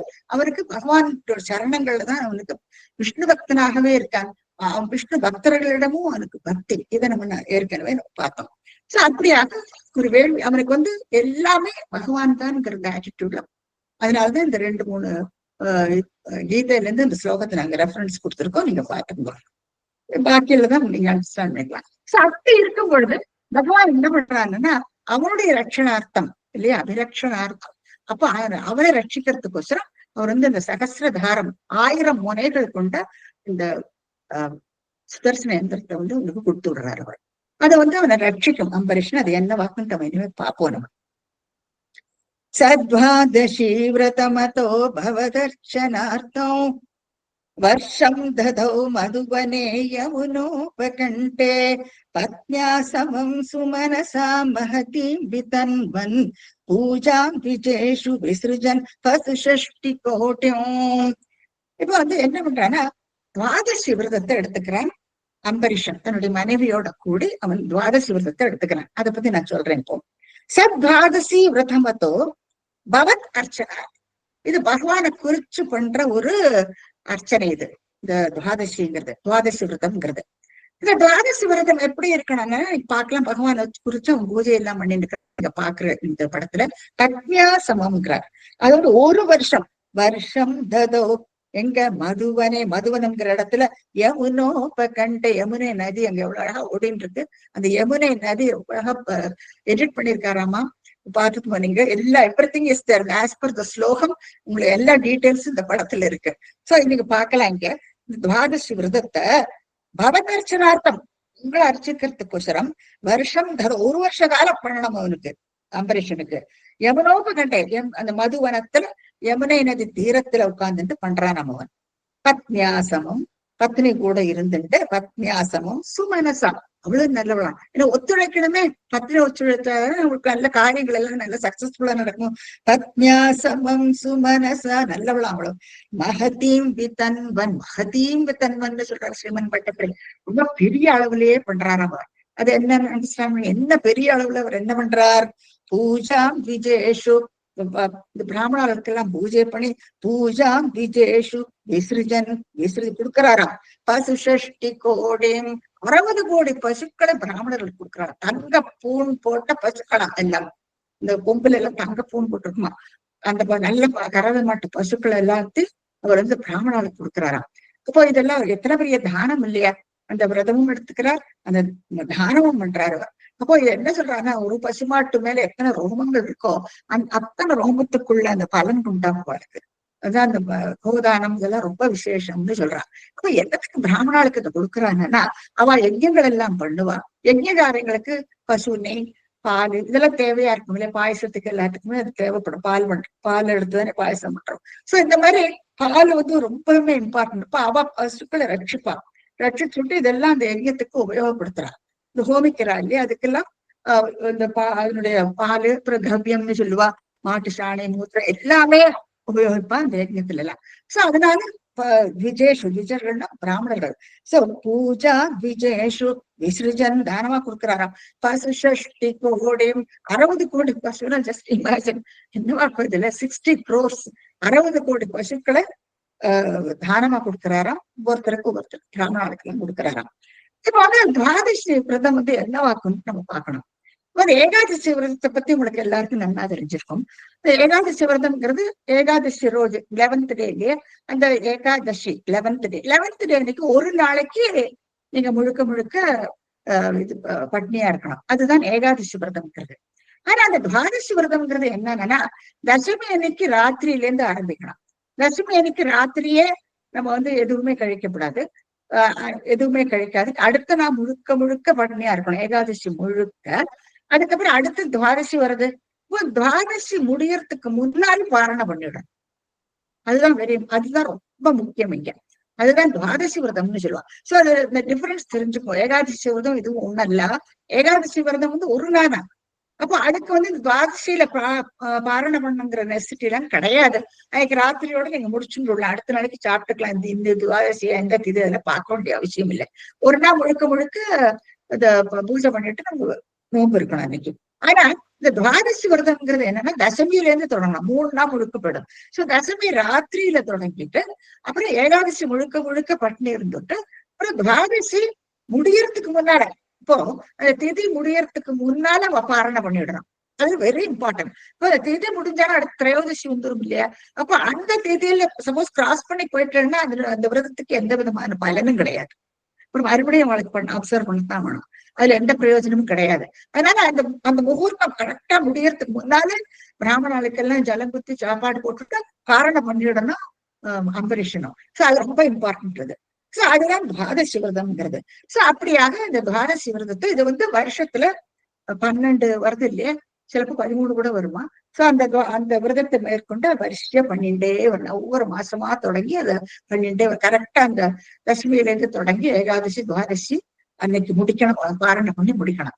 சோ இதுதான் துவாதசி விரதம்ங்கிறது. சோ இந்த விரதத்தை மேற்கொண்டிருக்கான் அம்பரீஷன். அப்போ அவருடைய மனைவி சுமனசா ரொம்ப நல்ல மனசுடைய அவன மாதிரியே. சோ அவளோட கூட அந்த யமுனை நதிக்கரையில வதுவனத்துல இருக்கிற யமுனை நதி தீரத்துல அவர் வந்து இந்த பகவானை அர்ச்சிச்சு இந்த விரதத்தையும் உபாசிக்கிறார் அம்பரீஷன். அடுத்து என்னன்னா என்ன நடக்கிறதுனா தத்ராத பாரண தினே பவதர்ச்சனாந்தம் துர்வாசாஸ்ய முனினா பவனம் பிரபேதே போக்தும் ரிதஸ்ச சநிர்பேண பரார்த்திஷீலோ மந்தம் ஜகாம யமுனாம் நியமான் விதாஸ்யாம். இங்கதான் ப்ராப்ளம் வருது. இப்போ தத்ராத பாரண தினே, இப்ப என்ன தசமிக்கு தொடங்கியாச்சு, ஏகாதசி முடிந்தாச்சு, அடுத்து வந்து துவாதசி அடுத்த நாளைக்கு இருக்கும். சிலப்போ என்ன ஆகும், இந்த துவாதசி திதி ரொம்ப சீக்கிரம் வந்துடும் காத்தால. ஆனா அது முடியறதுக்குள்ள இவ பாரணம் பண்ணி ஆகணும். அப்போ அது முடிக்கிறதுக்கு முன்னால சட்டுன்னு வந்து பிராமணாலாம் வரணும், அவளுக்கு சாதம் போட்டுட்டு இவ பாரணம் பண்ணிடணும். கிராஸ் பண்ணவே கூடாது. அந்த திதி முடிஞ்சு கொடுத்துனா அதனோட பலனே போச்சு. சோ அது மாதிரி சிலப்போ இந்த ரொம்ப கிரிட்டிக்கலா வரும். அந்த துவாதசி திதி முடியறதுக்கு முன்னால அவளுக்கு பண்ணி ஆகணும். அந்த நாளைக்கு அந்த ஒரு டேல தத்ராத பாரணத்தினே, அதாவது துவாதசி அந்த டைம்ல அந்த திதியில பாரணதினே பவதர்ச்சன் அந்தம், பகவானுக்கு பூஜை எல்லாம் முடிச்சு எல்லாம் தயாராயாச்சு, நீ அடுத்து பாரணம் பண்ணணும், அவ்வளவுதான். அந்த மாதிரி பிராமணனுக்கு நல்ல சாப்பாடு போட்டு வருவர். இந்த சமயத்துல அந்த எல்லாருக்கும் போட்டு முடிச்சு எல்லாம் ரெடி ஆகணும் அன்னைக்கு. அப்போ பவதர்ச்சனார்த்தம் பகவானை அர்ச்சனை பண்ணி இதுல கிரமமா என்ன பூஜை எல்லாம் பண்ணுமோ எல்லாத்தையும் பண்ணணும் அவருக்கு. அப்போ அந்த பாரண தினத்துல பவதர்ச்சனா அந்த முடிவுல துர்வாசர் வர தெரியுது நமக்கு. துர்வாசனை கோபிஷ்டவர் துர்வாசர் வர துர்வாசாஸ்ய முனி அஸ்ய முனினா பவனம் பிரபேதே. நிறைய பேரை கூட்டிக்கிட்டு வந்திருக்காரு. பின்னால பார்க்க சிஷ்யர்கள் எல்லாம் கூட்டிக்கிட்டு அவர் வந்தாச்சு. அந்த சமயத்துல. இப்போ பிராமணாளுக்கு போஜனம் போடணும் இல்லையா, பெரிய லெவல்ல எல்லவோ அவர் பண்ணிட்டு இருக்கார். கரெக்டா வந்துடுறாரு அந்த சமயம் பார்த்து. அப்போ அவரை பத்தி சிவன் பட்டத்தை என்ன சொல்றாரு பாருங்க, போக்தும் ரிதஸ்ச, அவருக்கு அவருக்கும் போஜனம் போட்டாகணும் இல்லையா, பிராமணர் இல்லையா. அப்போ இத்தனை பேரை கூட்டிட்டு வந்திருக்கார். இத்தனை பேருக்கும் போக்தும் ரிதஸ்ச சநிருபேண, அந்த ராஜா சநிருபேண, ஆனா என்ன பரார்த்திஷீலோ, இவ்வளவு அழகா சொல்றாரு ஸ்ரீமன் பட்டத்தை. இவருக்கு எப்பவுமே ஒரு சாடிஸ்டிக் டெண்டன்சி வந்து துர்வாசிருக்கு. நான் அது நல்லதுக்கு தான் பின்னால பார்ப்போம். ஓ இவர் என்ன எல்லாரும் துன்புறுத்தி டெஸ்ட் பண்ணியாகும். ஓ அதுதான் பரார்த்தி ஷீலகங்கிறாரு. ஷீலக என்னன்னா அப்படி ஒரு ஹேபிட் அவருக்கு. எல்லாரையும் இவர் குத்தம் இன்ட்டு அக்னி பரீட்சை ஒரு டெஸ்ட் வச்சுடுவார். அப்போ பரார்த்தி ஷீலோ என்ன பண்றார், இப்போ இவருக்கு வந்து கண்டிப்பா போஜனம் போட்டாகணும் இல்லையா. அந்த பாரணைக்கு முன்னா இவர் ஜகத்தை குத்தி சாப்பிடறதுக்கு முன்னாடி வாழ்க்கை எல்லாருக்கும் நல்ல போஜனம் போட்டு அதை முடிச்சு விட்டுதான் அந்த பாரணைய துவாதசிக்குள்ள முடிச்சாகணும் அம்பரீஷனுக்கு, விச் இஸ் வெரி இம்பார்ட்டன்ட். அப்ப அந்த சமயம் அந்த லாஸ்ட் மொமெண்ட்ல இவர் வந்திருக்கார். அது ஒரு வண்டி ஆட்காரலையும் கூட்டின்னு வந்திருக்காரு. அப்போ இந்த பரார்த்தி ஷீலகன்னு சொல்றார் சிவன் பட்டத்திரி. எல்லாரும் துன்புத்துற அந்த ஆட்டிடியூட் இருக்கிற அவர் என்ன பண்றார், மந்தம் இவர் சொல்ற உடனே ஒரு வணங்கிட்டு நீங்களும் சாப்பிடணும் இல்லையா. அந்த சமயத்துல எல்லாம் வந்திருக்கார், சாப்பாடு செய்யறதுல வந்திருக்காரு. அப்போ அவர் சாப்பிடறதுக்கு அவர் வந்து வரவேற்கிறார். அவரை வரவேற்றுட்டு சொல்றாரு அவர். அப்போ இவர் என்ன பண்றாரு, மத்தியான சமயத்தானே போஜனம் இல்லை, மத்தியான சமயத்துல தானே அந்த டைம் பர்டிகுலர் டைம்ல அது அப்படி தோணும். அந்த டைம் எல்லாம் நமக்கு சொல்ல தெரியாது. வேணும்னே இவர் என்ன பண்றாருன்னா மந்தம் மெதுவா போறாராம். ஏன்னா வேணும்னே இவன் என்ன பண்றான் பாக்குறோம். அந்த டைம் கடந்து வந்துட்டானா, அதுக்கு முன்னால ஆபரேஷன் பாரணையை முடிக்கிறானா 2 வெயிட் பண்ணிட்டு இருக்காரு பாக்குறோம். அப்போ இவர் என்ன பண்றார், மந்தம் ஜகாம யமுனா நியமான் விதாஸ்யா, தன்னுடைய நியமங்கள் எல்லாம் பண்றதுக்கோசரம் அத மத்தியான சமயத்திலயும் சந்தியாவந்தனம் எல்லாம் பண்ணுவார் இல்லையா. அப்போ அந்த சமயத்துக்கு நேரம் போய் குளிச்சு விட்டு அதெல்லாம் பண்ணிட்டு அந்த அனுஷ்டானங்கள் எல்லாம் முடிச்சு விட்டு திரும்பி வந்துதான் சாப்பிடுவார். இப்போ எல்லாருமா நதிக்கரைக்கு போயிட்டு குளிக்கிறதுக்கு போயாச்சு. மந்தம் ஜகாம உடனே மெதுவா போறாராம். மெதுவா போயிட்டு ஒரு டெஸ்ட் பண்ணலாம், இவன் என்னதான் பண்றான் பாக்குறோம். இது சாப்பிட்டு முடிச்சு விடுறான் இல்லைன்னா நமக்கு வெயிட் பண்றானா, அதாவது நான் பெருசுன்னு பாக்குறானா இல்லாட்டா துவாதசி விரதம் தான் எனக்கு ரொம்ப முக்கியமோ, இப்படி பழைய விதமான எண்ணங்கள் எப்படி வேணாலும் நம்ம வச்சுக்கலாம். சோ அதை டெஸ்ட் பண்றதுக்கோசரம் இவர் இந்த மாதிரி பண்ணி விடுறாரு. அப்போ இது வந்து போக்தம் விரதஸ்டாங்கிறார் இல்லையா சிவன் கட்டத்திலிங்க. போக்தம் அந்த விரதத்துல ரொம்ப சாப்பாடு போடுறது ரொம்பவுமே முக்கியமான ஒரு கட்டமாக்கம். அதான் பகவான் வந்து சொல்றாரு இல்லையா, எகெயின் கீதையில பகவான் சொல்றாரு பாருங்க, அகம் வைஸ்வானரோ பூத்வா பிராணினம் தேகமாஸ்திதஹ. பகவான் தான் ஜாடராக்னியா வயிற்றுக்குள்ள இருக்காராம். 4 விதமான சாப்பாடுகளை அவர் தான் டைஜஸ்ட் பண்றான்ட்டு பகவானாக்கு நம்ம வயிற்றுக்குள்ள இருக்கிற அந்த ஜாடராக்னின்னு பகவான் சொல்றதை நம்ம பார்த்துருப்போம் அந்த ஸ்லோகத்துல இல்லையா, கீதையில வருது. பார்த்துக்குவோம் நீங்க. சோ அப்போ பிராணாபான சமாயுக்தஹ பசாம்யன்னம் சதுர்விதம், 4 விதமான சாப்பாடுகளை அவர் தான் டைஜஸ்ட் பண்றார். அப்போ அந்த போஜனத்துக்கு எத்தனை இம்பார்ட்டன்ட் இல்லையா. இப்போ அவளுக்குள்ள இருக்கிற பகவான் இருக்கார். இப்போ என்ன, இவாளுக்கு போஜனம் கொடுத்தாகணும் அவருக்கு, இட்ஸ் அ மஸ்ட். ஏன்னா இவ எல்லாரும் போயிட்டு வந்த உடனே இவாளுக்கு போஜனம் பண்ணிட்டு அதுக்கப்புறம் தான் அவருக்கு சாப்பிட முடியும். பாரணையும் அந்த பாரணை பண்ணி முடிக்க முடியும் அவருக்கு. இவர் வேண்டம்ட்டே ஸ்லோவா போயிருக்காரு. ஆனா அது எவ்வளவு இம்பார்ட்டன்ட் பாருங்க. இந்த யாரையுமே அதிதிகள்னு வந்தானா, அதித்தின்னு சொல்லுவாள். அதித்தின்னா திடீர்னு வரா இல்லையா, அவளை முன்னேற்பாடா ஒண்ணும் சொல்லி இருக்க மாட்டா. இப்போ எல்லாம் அப்படி இல்லையா, எல்லாரும் சொல்லிட்டு தான் வரா. முன்னேற்பாடு இல்லாம சட்டுன்னு ஒரு சமயத்துல வந்து அவளுக்கு கண்டிப்பா சாப்பாடு போட்டுதான் ஆகணும், இல்லைன்னு சொல்லக்கூடாது. கண்டிப்பா அவளுக்கு போஜனம் கொடுத்துட்டு அதுக்கப்புறம் தான் நம்ம சாப்பிடணும். இதெல்லாம் இந்த மாதிரி அனுஷ்டானங்களும் முன்காலத்துல ரொம்பவே ஃபாலோ பண்ணிட்டு இருந்தா. யாராவது அதிதிகள் திடீர்னு அந்த மாதிரி சமயத்துல எல்லாம் வந்தா அவளுக்கு கொடுத்துட்டு தான் அவள் சாப்பிடுவாள்.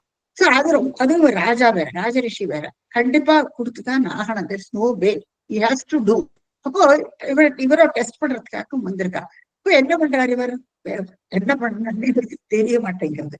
இப்போ கரெக்டா அந்த கிரிட்டிக்கல் டைம்ல இவர் வந்துட்டு மொள்ள போயிட்டு குளிச்சுட்டு வர்றதுக்கு யமுனை நதிக்கு போயாச்சு.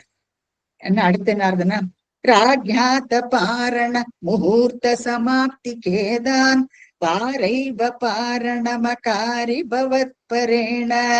பிராப்தோ முனிஸ்ததத திவ்ய திருஷாபிஜான க்ஷிப்யன் கிருதோ திருதஜடோ விததான கிருத்யாம். இப்ப ராஜ்ஞாத பாரண முகூர்த்தம். ராஜ்ஞாத அம்பரீஷன் இருக்க ராஜா இல்லையா, அவன் என்ன பண்ண, அவனுக்கு பாரணை பண்ணி ஆகணும் இப்போ. ஏன்னா முகூர்த்தம் முடிய போறது. கரெக்டா முகூர்த்தத்துக்கு முன்னால ஜலத்தை எடுத்துட்டு போஜனம், இவாளுக்கெல்லாம் போஜனம் பண்றதுன்னா ஜலத்தை கொடுத்துட்டு போட்டு he has to take his food also. So ராஜ்யாத பாரண முகூர்த்த சமாப்தி கேதான், முடியற சமயம் சமாப்தி கேதான். அப்போ இவருக்கு என்ன பண்ணணும்னு தெரியல. ஏன்னா இவரோ குளிக்கிறதுக்கு போயிருக்காரு, இவ அத்தனை பேரும் போயிருக்க, இவ்வளவு அத்தனை பேருக்கும் வந்து சாப்பிட்டுதான் அவருக்கு பாரணம் பண்ண முடியும். இவருக்கு என்ன பண்ண, ரொம்ப கிரிட்டிக்கல் டைம், அது முடியற டைம் ஆயாச்சு. அப்போ மத்தவாள்கிட்ட கேட்கிற, இப்ப நம்ம என்ன பண்றது, இப்ப நான் வந்து சாப்பிட்டானா அது பெரிய தப்பாயிடும், ஏன்னா அவளை அவமதிச்சு மறுபடி ஆயிடும், அவ சாப்பிட மாட்டா குத்துரும், ஏன்னா இவர் பாரணை பண்ணியாச்சுன்னா அவளை திரும்பி போயிடுவா. அப்போ அது மாதிரி ஒரு விஷயமும் நடக்கும். அப்போ இவருக்கு என்ன பண்ணணும்னு தெரிய மாட்டேங்கிறது. அப்போ மத்த பிராமணாலாம் இருக்கா இல்லையா, அவ என்ன சொல்றாங்கன்னா, இது ஜலத்தை குடிச்சு பாரணை பண்ணிட்டு சாப்பாடுன்னு சாப்பிட வேண்டிய, அன்னம் தான் சாப்பிடக்கூடாது இல்லையா, இப்ப ஜலத்தை கொடுத்து சாலிகிராம ஜலத்தை எடுத்து நீ பாரணை பண்ணிவிடு, அது அப்படி அது முடிஞ்சு போயிடும், பாரணை முடிஞ்சு விடும். அதுக்கப்புறமா நீ அவளுக்கு போஜனம் எல்லாம் கொடுத்துக்கலான்னு. அதான் வாரைவனா ஜலம், வாரைவ பாரண, இந்த பாரணத்து அகாரி பவத் பரேண, தங்களுக்கோசரம் பகவான் வரிச்சுக்கிறார் 25. இப்போ அதனால நீ இந்த மாதிரி பண்ணலாம் அப்படின்னுட்டு இவெல்லாம் சொல்லி கொடுக்குறான். இவரும் அந்த மாதிரி பண்ணி விடுறார். ஜலத்தை, இந்த துளசி தீர்த்தம் இருக்கு இல்லையா, இந்த துளசி தீர்த்தத்தை கொடுத்து பாரணையை முடிச்சுடுறாரு. சாப்பிடறது இல்லை அவர், ஏன்னா அன்னம்னு உள்ள போகக்கூடாது, அன்னம்னு உள்ள போயாச்சுன்னு வச்சுக்கோ, இப்போ இவாளுக்கு சாப்பாடு போட முடியாது. பிராமணா இவாள்லாம் வந்து இருக்கா, அத்தனை பேர் வந்திருக்கா இல்லையா, பாரணை முடிஞ்சாச்சு, அவ சாப்பிட மாட்டாப்போ, ஏன்னா அவளுக்கு கொடுத்துட்டு தான் இவருக்கு சாப்பிடணும். அந்த மாதிரி ஒரு கிரிட்டிக்கல் இதுல இவ என்ன சொல்ல, நீ ஜலத்தை கொடுத்து முடிச்சு விடு, அதுல தப்பில்லை அப்படின்னுட்டு இவாளை சொல்லி கொடுக்குறான். பிராப்தோ வராருவர், பிராப்தோ முனிஸ்ததத திவ்ய திருஷா விஜான, திவ்ய திருஷா, இவரோ ஞானி இல்லவா, படிச்சிருக்காரு, துர்வாசர் சகரமும் படிச்சிருக்காரு, பகவான உள்ளேயும் வெளியிலையும் பார்த்தவர், இவ்வளவு ஞானம் துர்வாசருக்கு. அப்போ திவ்ய திருஷாங்கிற இந்த டிவைன் ஐஸ்வரம் அவருக்கு ஏற்கனவே தெரிஞ்சு, ஓ இவன் பாரணை பண்ணிவிட்டான், ஜலத்தை குடிச்சு இந்த ராஜா வந்து பாரணை பண்ணி முடிச்சாச்சு, அப்போ அதுல அவர் தெரிஞ்சு விடுறதா, வேணும்னு இருக்காங்க, மெதுவா போய் குளிச்சுட்டு திரும்பி வரலான்னுட்டு. இப்போ வராரா, திரும்பி வராரா, ஆனா தெரிஞ்சாச்சு அவன் பாரணை பண்ணி முடிஞ்சாச்சுன்னு. பிராப்தோ முனிஸ்ததத திவ்ய திவ்ய திருஷா விஜானன், தெரிஞ்சுட்டு விஜானன் க்ஷிப்யம், ஒரு சட்டன் என்ன கோபம், துர்வாசருக்கு மூக்கு மேல கோபம், க்ஷிப்ய கிருதோ கிருதோ, கோபத்தோட திருத ஜடோ வசரராம், திருத ஜடோ விததான கிருத்தியாம், ஒரு ஸ்தோத்திரம் சொல்லிட்டு ஒரு கிருத்திய ஏற்பாடு பண்றாங்க. டெமரஸ் சொல்லுவா இல்லையா, வயக்ரஸ் சொல்லுவா இல்லையா, அந்த மாதிரி ஒரு கிருத்தியல். அவன் அனல் அடிச்சுக்கிட்டு அந்த கிருத்திய கையில ஒரு இது கட்டி வர இருக்கு, அனலை கட்டிக்கிண்டு ஒரு கிருத்திய அவர் வந்து ஏற்படுத்துறாராம். தன்னுடைய முடிய பிச்சை எடுக்கிறார். அதை யாருக்கும் சொல்ல, க்ஷிப்யம் குருதோ, கோபத்தோட, திருத ஜடோ, ஜடை பிச்சை எடுத்து, விததான கிருத்தியாம், ஒரு கிருத்திய உருவாக்குறார் துர்வாசர்.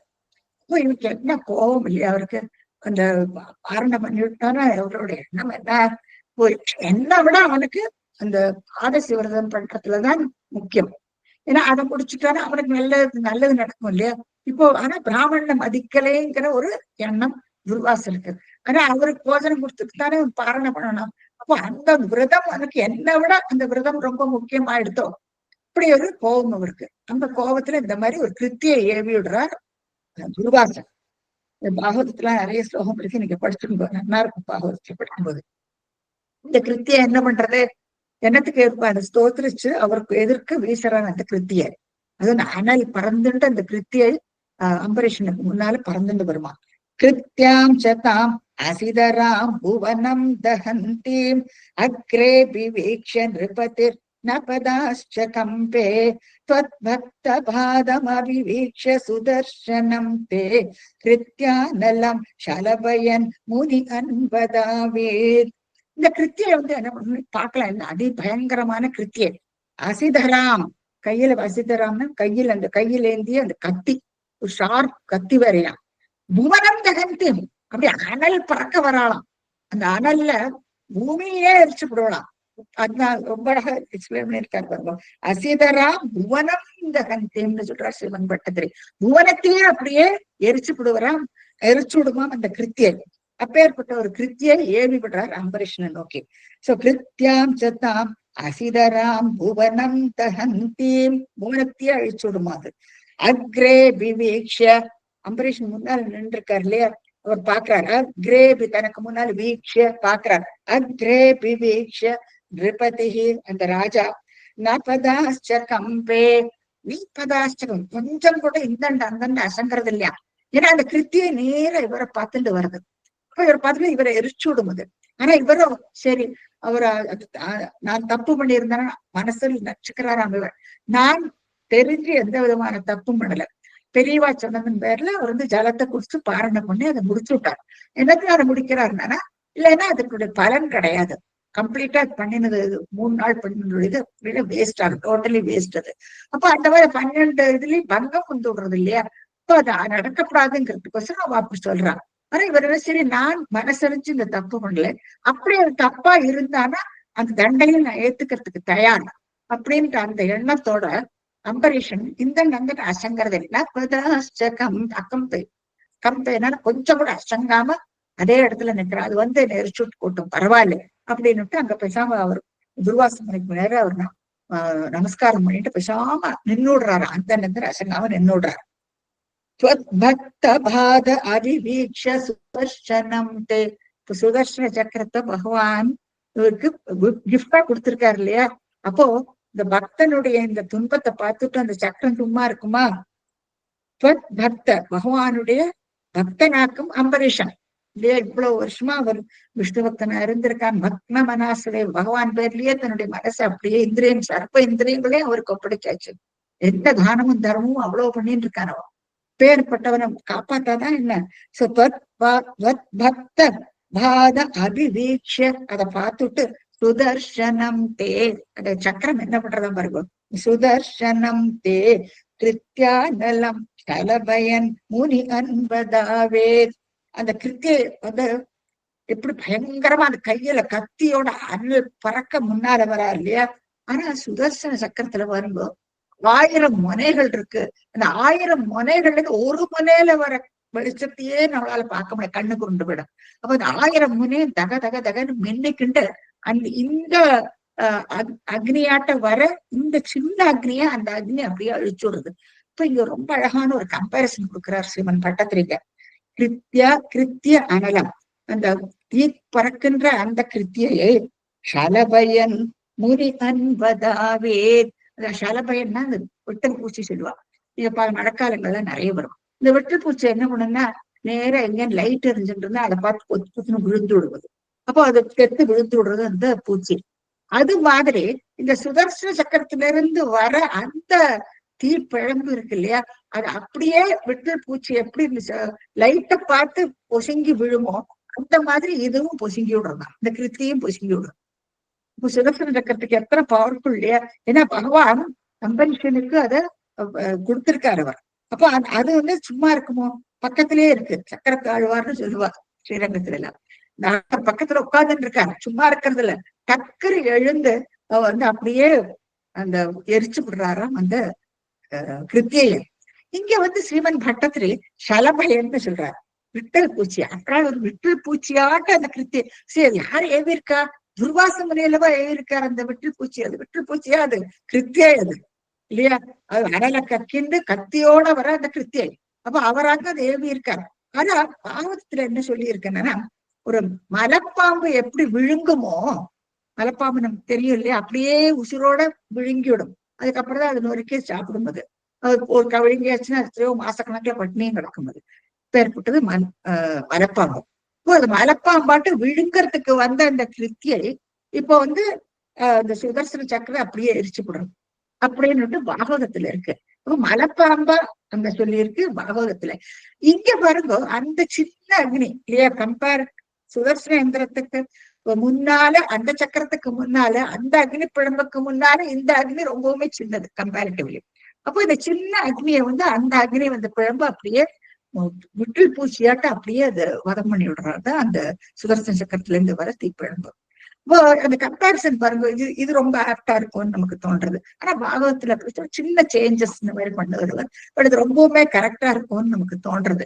விட்டல் பூச்சியாட்ட அப்படியே இது ஒரு இது செத்து விழுந்துடுறதுதான் மற்ற கிருத்திய கிருத்தியா நலம் சலபயன். சலபயன்னா சலபம்னா விட்டல் பூச்சி. சலபயன் முனி அன்பதாவே.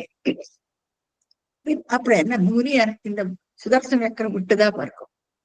இப்போ கிருத்திய எரிச்சாச்சு. இந்த சக்கரம் முனி அன்பதாவே, முனிவர் பின்னால போடுறதான்.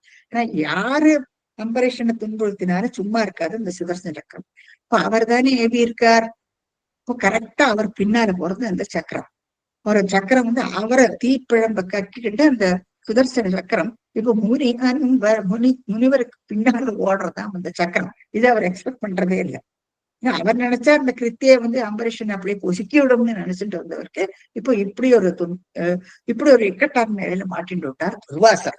சோ கிருத்தியா நலம் கலபயன் முனி அன்பதாவே.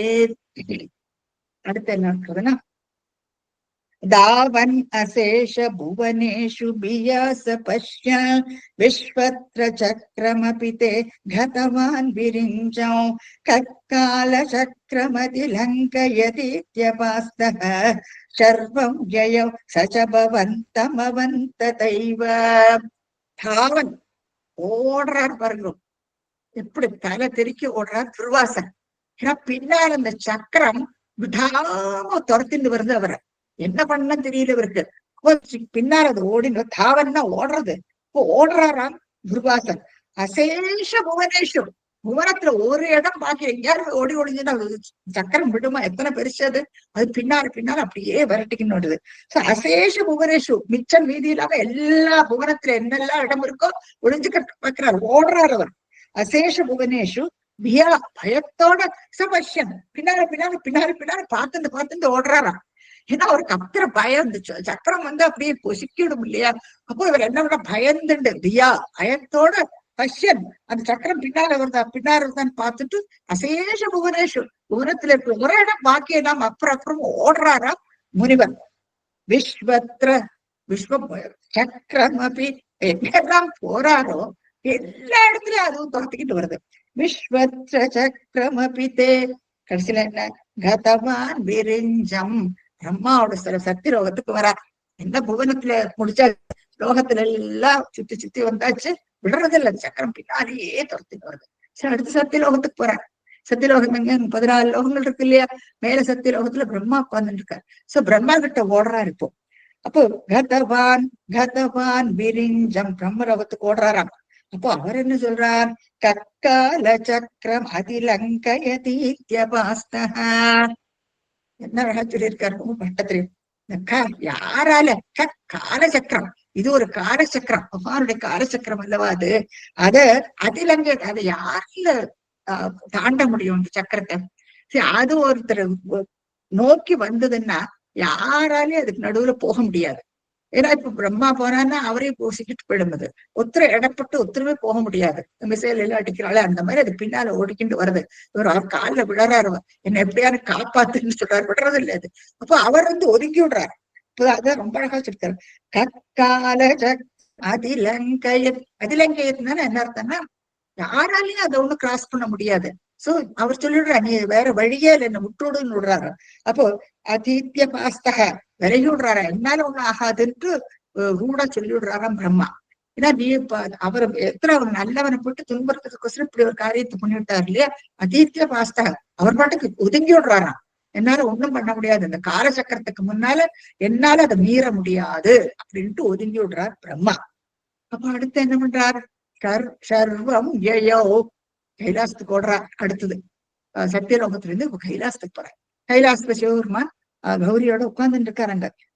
அவர் என்ன, சர்வம் ஜெயோ சஜபவந்தமவந்த தெய்வ. அவர் ஒண்ணும் பண்ண முடியாதுன்னு சொல்லிவிடுறார். ஏன்னா அவரால் என்ன பண்ண முடியும் இல்லையா? காலச்சக்கரத்துக்கு முன்னால என்னாலே ஒண்ணும் பண்ண முடியாதுன்னு அவரே விஷ்ணுவை பார்த்து வணங்குறாராம். விஷ்ணுவை பார்த்து ஐயோ என்னால ஒண்ணுமே முடியாதுங்கிற. பவந்தம்னா யாரு? குருவாயூரப்பனை பார்த்து சொல்றதாக்கும் ஸ்ரீமத் பட்டத்திரி. பவந்தமவந்த தெய்வ, அது பகவான் ஒன்ன பார்த்து வணங்குறாராமே சிவபெருமான். இப்ப பரமேஸ்வரனே அந்த காலச்சக்கரத்துக்கு முன்னால ஒண்ணும் பண்ண முடியாதுங்கிறது நமக்கு தெரியறது இல்லையா? பரமேஸ்வரன் அவரே எல்லாருடைய காலத்தை நிர்ணயிக்கிறவராக்கும் பரமேஸ்வரன். அதை பத்தினா நம்ம பின்னால பார்ப்போம் நம்ம. சோ அவர் சிவபெருமானால அவராலையும் ஒண்ணும் பண்ண முடியல. அப்போ ஆனா என்ன, துர்வாசர் சிவபக்தராகும். துர்வாசர் சிவனோட அம்சம்னு சொல்லுவா எல்லாரும். விபூதி எல்லாம் போட்டுன்றப்ப அதுல நமக்கு தெரியும். அப்போ சிவனுடைய அம்சமாக்கும் அவர். அப்படி சிவனுடைய அம்சமான சிவனை பிரார்த்திக்கிறவர் அவர் எப்பவுமே. பகவான் உள்ளும் வெளியிலையும் பார்த்தவர் ஞானி. இத்தனை இருந்துட்டு கூட சக்கரத்துக்கு முன்னால அவரால் ஒண்ணுமே பண்ண முடியறதில்ல. சிவபெருமானுக்கு கூட ஒண்ணும் பண்ண முடியறதில்ல. பிரம்மா பிரம்மா சிவன் இவர்களுக்கெல்லாம் எல்லாருக்கும் இருக்கு காலக்கெடுவு இருக்கு இல்லையா? காலக்கெடுவு என்ன? எல்லாருக்குமே பகவான் ஒரு காலத்தை நிர்ணயிச்சிருக்கிறார். அப்புறம் புதுசா ஒரு பிரம்மா வருவார். இதெல்லாம் நம்ம ஏற்கனவே பார்த்தோம் நம்ம. சோ எல்லாருக்குமே காலக்கெடு வைக்கிறவர் அவர். அப்பேற்பட்ட அவர் அந்த காலச்சக்கரத்துல காலக்கெடு வச்சு விடுறது நமக்கு. அந்த மாதிரி இருக்கும் பொழுது அதுக்கு முன்னால யாரால என்ன பண்ண முடியும்? இப்ப பவந்தம் அவந்த தேவன் அந்த மகாவிஷ்ணுவையே ஸ்தோத்திரிக்கிறாராம் பரமசிவன். அப்ப அவராலையும் ஒண்ணும் பண்ண முடியல. அப்ப அவர் என்ன சொல்றாரு? பவந்தம் அந்த விஷ்ணுவை பார்த்துக்கோன்னு விடுறாரோ, அவர்கிட்ட போய் நீ முறையெடு அப்படின்னுட்டு கையை காட்டி விட்டு விடுறார் சிவபெருமானம். இப்ப அடுத்து என்ன நடக்குதுன்னா, பூயோ பவன் நிலையமேத்ய முனிம் நமந்தம் प्रोचे भवान् अहं ऋषेणनुबद्धदासः ज्ञानं तपश्च विनयान्वितमेव मान्यौ या अम्बरीष पदमेव भजेति भूमन्. அடுத்து பாருங்க, கடைசியில நேர வைகுண்டத்துக்கு வரார். வைகுண்டத்துக்கு வந்தா அங்க ஜம்மர விஷ்ணு மகாலட்சுமி எல்லாருமே சுத்தி உட்கார்ந்துட்டு இருக்கா. அவரை சுத்தி அத்தனை பேரும் இருக்கா. பின்னால சக்கரம் வரைக்கும் வருது. நேரா அவர் காலடியில விழறா இருப்போம் துர்வாசர். அப்போ பூயோ பவன் நிலையமேத்திய முனிம் நமந்தம். பவன் நிலையமேத்திய பகவான வணங்குறாரு. அப்ப முனிம் நமந்தம், முனி வணங்குறார் அவரை பார்த்துட்டு. முனிம் நமந்தம் பகவான் சொல்றான், புரோச்சே பவான் அகம் அருஷே நனுபக்ததாசஹ. அகம் நான் ருஷே, ஹே ருஷியே. துர்வாச முனிவரை பார்த்து சொல்றாரு, அகம் ருஷே ரிஷியே நானு பக்த தாசக, நான் பக்தனுக்கு தாசன் அல்லவா. இப்படி கையில விரிச்சு விட்டாரு பாருங்க. வைகுண்டநாதனு கையை விரிச்சு விடுறார். நான் பக்தனுக்காக்கும் தாசன். ரொம்ப கிளியரா சொல்லி விடுறாரு. சோ புரோச்சே பவான் கிளியரா பாத்துங்க. அகம் நான் ரிஷே ரிஷியே பக்த தாசக நானும் பக்தனுக்கு அல்லவா நான் தாசன் அப்படின்ட்டு சொல்றாரு. அப்படின்னா என்ன அர்த்தம்? என்னாலேயே ஒண்ணும் பண்ண முடியாது அப்படின்னு சொல்லு. காலசக்தி தேவையாச்சு, அது பண்ற வேலையை அது பண்ணும், ஒண்ணும் பண்ண முடியாது. இப்ப நானும் பக்த தாசக, இவாளுக்கு நான் பக்தர்களுக்கெல்லாம் தாசன் அல்லவா. அப்ப அடுத்து என்ன சொல்றாரு பகவான்? ஞானம் தபஸ்ச வினயான்விதமேவ மான்யம். துர்வாசனோ ஞானி, சகலமும் அறிஞ்சவர் அவர். அவரோட ஞானத்துக்கு எதிர்க்க நோ கம்பேரிசன். அப்புறம் தெரிஞ்சவர் துர்வாசர், ஞானி அவர். அப்புறம் ஞானம் மூலமாக பகவானை அறிஞ்சவர் துர்வாசர். கிளீனா தெரிஞ்சு நான் என்ன சொல்றேன்னு கவனிச்சுங்க. இப்ப ஞானம்னு நாலேஜ் ஆகும். இப்ப வேதத்தை எல்லாம் படிச்சு பகவான் வேதஸ்வரூபர் இல்லையா? சோ அந்த வேதஸ்வரூபி அந்த வேதத்தின் மூலமாக அறிந்தவர் துர்வாசர். அவள்தான் ஞானின்னு சொல்லுவா. சோ அப்பேற்பட ஒரு ஞானம் தபஸ்ச, தபத்தினாலும் ஞானத்தினாலும் பகவான உள்ளேயும் வெளியிலையும் பார்த்தவர் துர்வாசர். சோ அது ஒரு மார்க்கம், ஞாபகம் வச்சுக்கோ. அந்த மார்க்கத்துல பகவான் அறிஞ்சவர் துர்வாசர். ஆனா ஞானம் தபஸ்ச வினயான்விதமேவ மான்யம். பகவான் என்ன சொல்றார்? வினயத்தோடு கூடிய அந்த ஞானமும் அந்த தபசும் தான் மானிக்கப்படும்னு சொல்றாரு. இப்போ வினயம் எவ்வளவு இம்பார்ட்டன்ட் பாருங்க இல்லையா? எல்லாம் எனக்கு தெரியும்னு நம்ம மார்க்கிட்டாங்க. ஏதாவது ஒண்ணு தெரிஞ்சதுன்னா உடனே கர்வம் நமக்கு தலை தூக்குறது. இப்ப வேதம் எல்லாம் படிக்கிறோம், எல்லாத்தையும் படிக்கிறோம், எல்லா விஷயங்களும் நீங்க தெரிஞ்சுக்கிறேன் படிக்கிறேன். படிச்ச உடனே ஒரு கர்வம் தொடருது பாருங்க. அந்த கர்வமும் அந்த வினயமும் நமக்கு அந்த கர்வம் வரவே கூடாது. வினயமா இருக்கணும். எத்தனை படிச்சிருந்தாலும் அடங்கித்தான் இருக்கணும் நம்ம இல்லையா? எதுக்குமே கற்றது கைமண் அளவு, கல்லாதது உலகளவுன்னு சொல்றான். இப்ப நம்ம படிக்காதது எத்தனையோ விஷயங்கள்.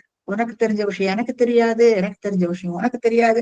அப்போ நமக்கு ஒண்ணு தெரியும் தானே என்ன நினைச்சுக்கிறோம்? எல்லாம் நமக்கு தெரியும்னு நினைச்சுக்கிறோம். எவ்வளவு தப்பு இல்லையா? இப்ப இவரும் ஒரு ரிஷி. அப்போ என்ன அவர் என்ன நினைச்சுக்கிறார், பகவான் உள்ளும் வெளியும் பார்த்து நானும் ஞானி, சர்வமும் படிச்சவன், நான் வேதம் படிச்சவன், எனக்கு எல்லாமே தெரியும், பகவான் நான் பார்த்திருக்கேன், உள்ளேயும் வெளியே நான் பார்த்திருக்கேன், ஆனா வினயம் இல்லாத அந்த ஞானம் தவசம் யாரால மதிக்க முடியுங்கிறார். அப்போ ஒரு சில வினயத்தோடு கூடிய அந்த ஞானமும் தபசும் தான் மானிக்கப்படும், மானியம்னு சொல்றார். ஞானம் தபஸ்ச வினயான்விதமேவ மான்யம். கடைசியில என்ன சொல்றார், யா அம்பரீஷ, அதனால அம்பரீஷ பதமேவ பஜேதி பூமன், அவருடைய காலிலேயே போய் நீ விழு அப்படின்னு சொல்லிவிடுற. எத்தனை பகவான் எப்படி சொல்றாரு பாருங்க. இவரோ ஞானி, துர்வாச முனிவர் கீழே யாருமே கிடையாது. அப்பேற்பட்ட ஞானியை போயிட்டு ஒரு ராஜாவோட காலில போய் நீ விடுன்னு சொல்றாரு. அப்ப இதுல இருந்து நமக்கு என்ன தெரியறது, அந்த பக்தி அவர் மெச்சறார்.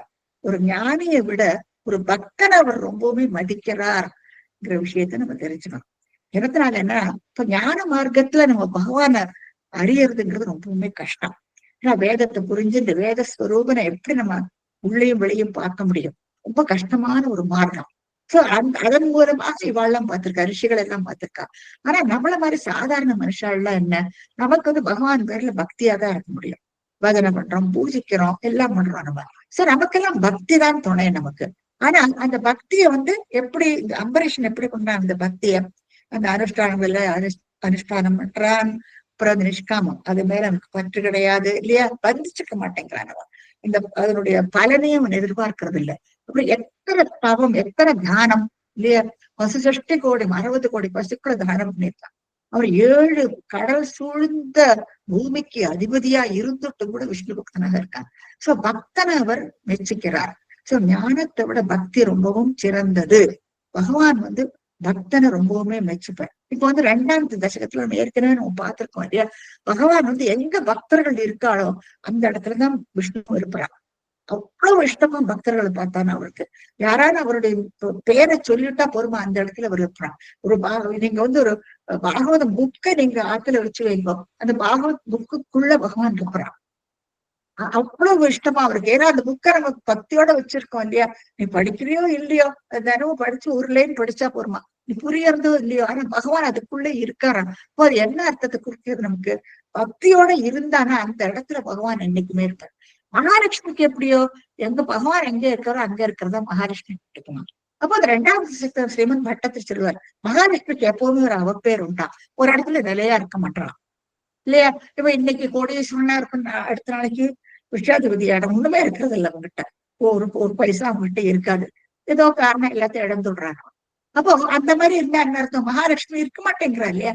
ஏன்னா மகாலட்சுமி என்ன பண்ணணும்னா எங்க பகவான் இருக்காரோ அங்க ஓடி போயிடுவாங்க. அப்போ அவங்க இடத்துல நிறைய இருக்க மாட்டாங்க. இப்போ நம்ம என்ன நமக்கு செல்வங்கள் எல்லாம் இன்னைக்கு இருந்ததுன்னா நம்ம ஒன்றும் கர்வப்பட வேண்டிய அவசியமே இல்லை. ஏன்னா நாளைக்கு அது இருக்கோ இல்லையோ நமக்கு தெரியாது. இப்ப நீங்க பாருங்க, அந்த வாரம் எல்லாம் நடக்கும்போது அவளை எத்தனை ஆசைப்பட்டு கனவு கோட்டைகள் எல்லாம் கட்டி எப்படி எல்லாம் இருந்திருப்பா. ஓவர் நைட் ஒண்ணுமே இல்லாதக்கு வெளியில சாப்பாட்டுக்கு கூட இல்லாதக்கு எப்படி திண்டாடிட்டு இருக்கா. டிவியில நம்ம பாக்குறோம், நமக்கே மனசு கலங்குறது இல்லையா. நேற்றைக்கு வரைக்கும் ஓஹோன்னு இருந்தவாளும் அடுத்த நாளைக்கு ஒண்ணுமே இல்லைன்ட்டு ஆயிடும். அப்போ மகாலட்சுமி எப்படின்னா எங்க பகவான் இருக்காரோ அந்த இடத்துக்கு ஓடி போயிடுவாங்க. இப்போ இந்த மாதிரி பக்தர்களுக்கு பாருங்க டபுள் பெனிஃபிட். பக்தர்கள் வந்து பக்தர்களை நோக்கிதான் பகவான் எப்பவுமே அவா கூட்டத்துல தான் அவர் இருப்பான், அங்கதான் மகாலட்சுமி இருப்பா. அப்போ பக்தர்களுக்கு எப்பவுமே லட்சுமி கடாட்சமும் கிடைக்கும். ஏன்னா அவ 2 பேரும் சேர்ந்து இருக்கா இல்லையா. அப்போ பகவானுடைய அனுகிரகமும் கிடைக்கும், மகாலட்சுமியோட அனுகிரகம், 2 பேரோட அனுகிரகம் பக்தர்களுக்கு கிடைக்குமா. அதனாலதான் இந்த இதுல ரொம்ப அழகா சொல்றாங்க, ரிஷே நானும் பக்த தாசக, நான் பக்தர்களுக்கெல்லாம் தாசன் அல்லவா அப்படின்னு சொல்றார் துர்வாசரை நோக்கி. சோ இந்த வினயம் இல்ல, வினயம் வேணும். இந்த வினயத்தோட இருக்கிறது தான் மானிக்க முடியும். இந்த வினயம் இல்லாத ஞானமோ பக்தியோ, அது வந்து ஞானமோ இல்லாட்ட தபசோ, அது வந்து அத்தனை சிறந்ததெல்லாம் அதை நான் விரும்புறது இல்லைன்னு சொல்றாரோ. இப்போ நீ என்ன பண்ணா அந்த பக்தனுடைய காலிலேயே போய் விழுந்தோடு. யா அம்பரீஷ பதமேவ பஜேதி பூமன். பகவான குருவாயூரப்பனை பார்த்துட்டு ஸ்ரீமன் பட்டத்திரி பூமன்னு சொல்றாரு இந்த இடத்துல. இதுக்கு நான் அர்த்தம் நிறைய தடவை சொல்லியிருக்கேன். பாகவத ஸ்லோகங்களே பேரலா பார்த்துன்னு நினைக்கிறேன். அடுத்து என்ன, தாவத் சமேத்ய முனி முனினா சகிரஹீத பாதோ ராஜாபஸ்ருத்ய பவதஸ்திரமசௌவனௌஷீத் சக்ரே கதே முனிரதாத கிலாசிஷோஷ்மை त्वत्भक्तिमागसि कृतेऽपि कृपां च संशय. இப்ப பாருங்க கடைசியில என்ன பண்றாரு, ஓடிட்டு வரார் மறுபடியும் ஓட்டம் வைகுண்ட லோகத்துல இருந்து எப்படி ஓடிட்டு வராரு பாருங்க. பின்னாடி சக்கரம் கூட துரத்திக்கிட்டே வருது சக்கரமும். தாவ சமேத்திய ஓடி வந்து முனினா அந்த முனிவர் துர்வாச முனிவர் சக்ரஹீத பாதோ காலை கெட்டியா பிடிச்சுட்டு விடுறாரு பாருங்க. கிரகீத பார்த்திருக்கேன் அங்க இருந்துட்டு ஓடி போயிடுறா காலை கெட்டியா பிடிச்சுட்டு விடுறாராம். எப்படியாவது அந்த சக்கரத்திலிருந்து தப்பிக்கணுமே. இப்போ சக்ரஹீத சகன்னு அரசனை குறிக்கிறது, அம்பரீஷனை குறிக்கிறது. கிரகீத பாதோ காலை கெட்டியா பிடிச்சுட்டு விடுறாரு. ராஜா அபஸ்ருத்திய காலை கெட்டியா பிடிச்சுனா இவர் வந்து அவர் எத்தனை ஞானி அல்லவா. ஒரு ஞானி வந்து காலில் விழுந்து பொழுது சட்டன்னு நகர்ந்து விடுறாரா. ஏன்னா அவர் வெக்கமா இருக்கான். அவர் எத்தனை பெரிய ஞானி, அவர் போய் தன் காலில் வந்து விழுறதா இல்ல. இவனும் நான் ஒரு ராஜாதர் என் காலில் எப்படி விடலாம். இப்போ அவருக்கு சட்டன்னு நகர்ந்துக்க பாக்குறாராம். நகர்ந்துட்டு ரொம்ப வருத்தப்படுறாராம் அவர். ஏன்னா அவர் காலில் ஒரு முனிவர் வந்து அவர் காலில் விடணும்னா ரொம்ப லஜ்ஜ, ரொம்ப வெக்கமாயிடுறதுதான் அம்பனுக்கு. இப்போ ராஜா அபஸ்ருத்திய ராஜா அபஸ்ருத்திய பவதஸ்திர தங்களுடைய இந்த அஸ்திரம், அதாவது இந்த சுதர்சன சக்கரத்தை பவதஸ்திர அசௌ அந்த ராஜா அனௌஷேத் வந்து ஸ்தோத்திரம் சொல்லி ஸ்துதிக்கிறாராம். இதெல்லாம் பாகவதத்துல இருக்கு, நீங்க பாத்துக்கோ. நல்ல குறிச்சு அவர் ஸ்தோத்திரிக்கிறாராம். இவரை நீ ஒண்ணும் பண்ண வேண்டாம், விட்டு விடுன்ட்டு ரொம்ப அழகா இருக்கும் அந்த ஸ்லோகம் எல்லாம் பாகவதத்துல. அவர் ஞானி அல்லவா அவர். அப்போ நீ வந்து ஒண்ணும் பண்ணப்படாதுன்னு அந்த சுதர்சன சக்கரம் பின்னாடி பயங்கரமா வந்துட்டு இருக்கு. அதை பார்த்து ஸ்தோத்திரம் பண்றாராம் அவர். கொஞ்சம் நகர்ந்து நுடுறார் அவர். ஏன்னா காலில் வந்து விழும்பொழுது நுட்டு ஸ்தோத்திரம் பண்றார் அவர். பவதஸ்திர அசௌ அனௌஷீத் அது சேர்த்து படிக்கும்போது பவதஸ்திரம் அசௌஷீத் ஸ்தோத்திரம் பண்றாராம் அவர். இப்ப என்ன சக்கரம் கதே ஸ்தோத்திரம் பண்ணின உடனே சக்கரம் கதே சக்கரம் வந்து அது பாட்டுக்கு போயிடுறது. நேரா அவருடைய நேரம் வந்து அந்த சக்கரம் இப்ப கீழே எல்லாம் விழுந்திருக்காரு பாருங்க, காலை பிடிச்சுட்டு இருக்காரு அவர். இப்ப ஸ்தோத்திரம் பண்ணணும்னா அது பாட்டுக்கு அந்த டைரக்ஷன்ல நேரம் போயிடுறது. சக்கரம் கதே முனி அதாத். இப்ப முனிவர் துர்வாசர் வந்து ரொம்ப சாத்தமாயிடுறாரு. முனி அதாத் அகிலா சிசோஷ்மை அகிலா சிசோஷ்மை அனுகிரகம் பண்றாராம். அடுத்து அம்பரீஷனை பார்த்துட்டு, ஏன்னா அவருக்கு அவ்வளவு சந்தோஷம் ஆயிடுறது இப்போ துர்வாசருக்கு. அப்போ அவர் அகிலாசி அசிசோஷ்மை என்னன்னா எல்லா அனுகிரகமும் பண்றாராம் துர்வாச முனி அம்பரீஷனுக்கு. முனி அதாத்து முனிவரால கொடுக்கப்பட்டது. அதாத்துனா முனிவர் வந்து அனுகிரகம் பண்றாரு இப்போ அம்பரீஷனு. சக்ரே கதே முனிரதாத கிலாசி சோஷ்மை பக்தி அப்படி சொல்லும் பொழுது அப்படி அனுகிரகம் பண்ணும் பொழுது சொல்றாரா அவருடைய பக்தியை மெச்சிக்கிறாரா. பகவான் பேர்ல என்ன பக்தி இல்லையா அம்பரீஷனுக்கு. பகவான் இவரோ ஞானி இல்லையா, ஞானம் மூலமாக பகவான் அறிஞ்சவர் துர்வாசர். ஆனா இப்ப பக்தி மூலமாக அவன் ஒரு படி மேல போயிடுறான் இல்லையா அம்பரீஷன். சக்கரத்தையே அவருக்கு கொடுத்து ரட்சிக்கிறதுக்கு கொடுத்திருக்காரு பகவான். இப்போ பகவானுக்கு பக்தர்கள் மேல எத்தனை அன்பு அதுவும் ஒரு தெரிய வருது. அப்போ அதே மெச்சராராம். பக்தி ஆகசிகிருத்தேப்பினா அவரோ இவனை வேணும்னே டெஸ்ட் பண்றதுக்கு வந்திருக்காரு இல்லையா. துன்புறுத்தணும்னு அந்த ஐடியால மந்தம் ஜகாமயமுனாம் மெதுவா அந்த யமுனை நதிக்கு போயிட்டு குளிச்சு விட்டு பாரணை பண்ணின்னு இருக்கானா எனக்கொசரம் வெயிட் பண்றானா இந்த எண்ணத்தோட அவர் போயிருக்காரு. அப்போ இவரை வந்து இந்த கெட்ட எண்ணத்தோட குருவாசர் அவனை டெஸ்ட் பண்ணன்ட்டு வந்திருக்காரு. அதான் ஆகசி கிருத்தேபி. அதனால அவன் கிருப்பாம். அப்போ கருணை உள்ளத்தோட ஸ்தோத்திரிகரிச்சு அந்த சக்கரம் அது பாட்டுக்கு அதனுடைய வழியில போயிடுறது இல்லையா. அவன் பெருசா அப்புறம் எத்தனை மானிக்கிறான் இல்லையா அம்பரீஷன். அதுதான் அந்த பக்தனுக்கு வாழ்க்குள்ள வித்தியாசம்.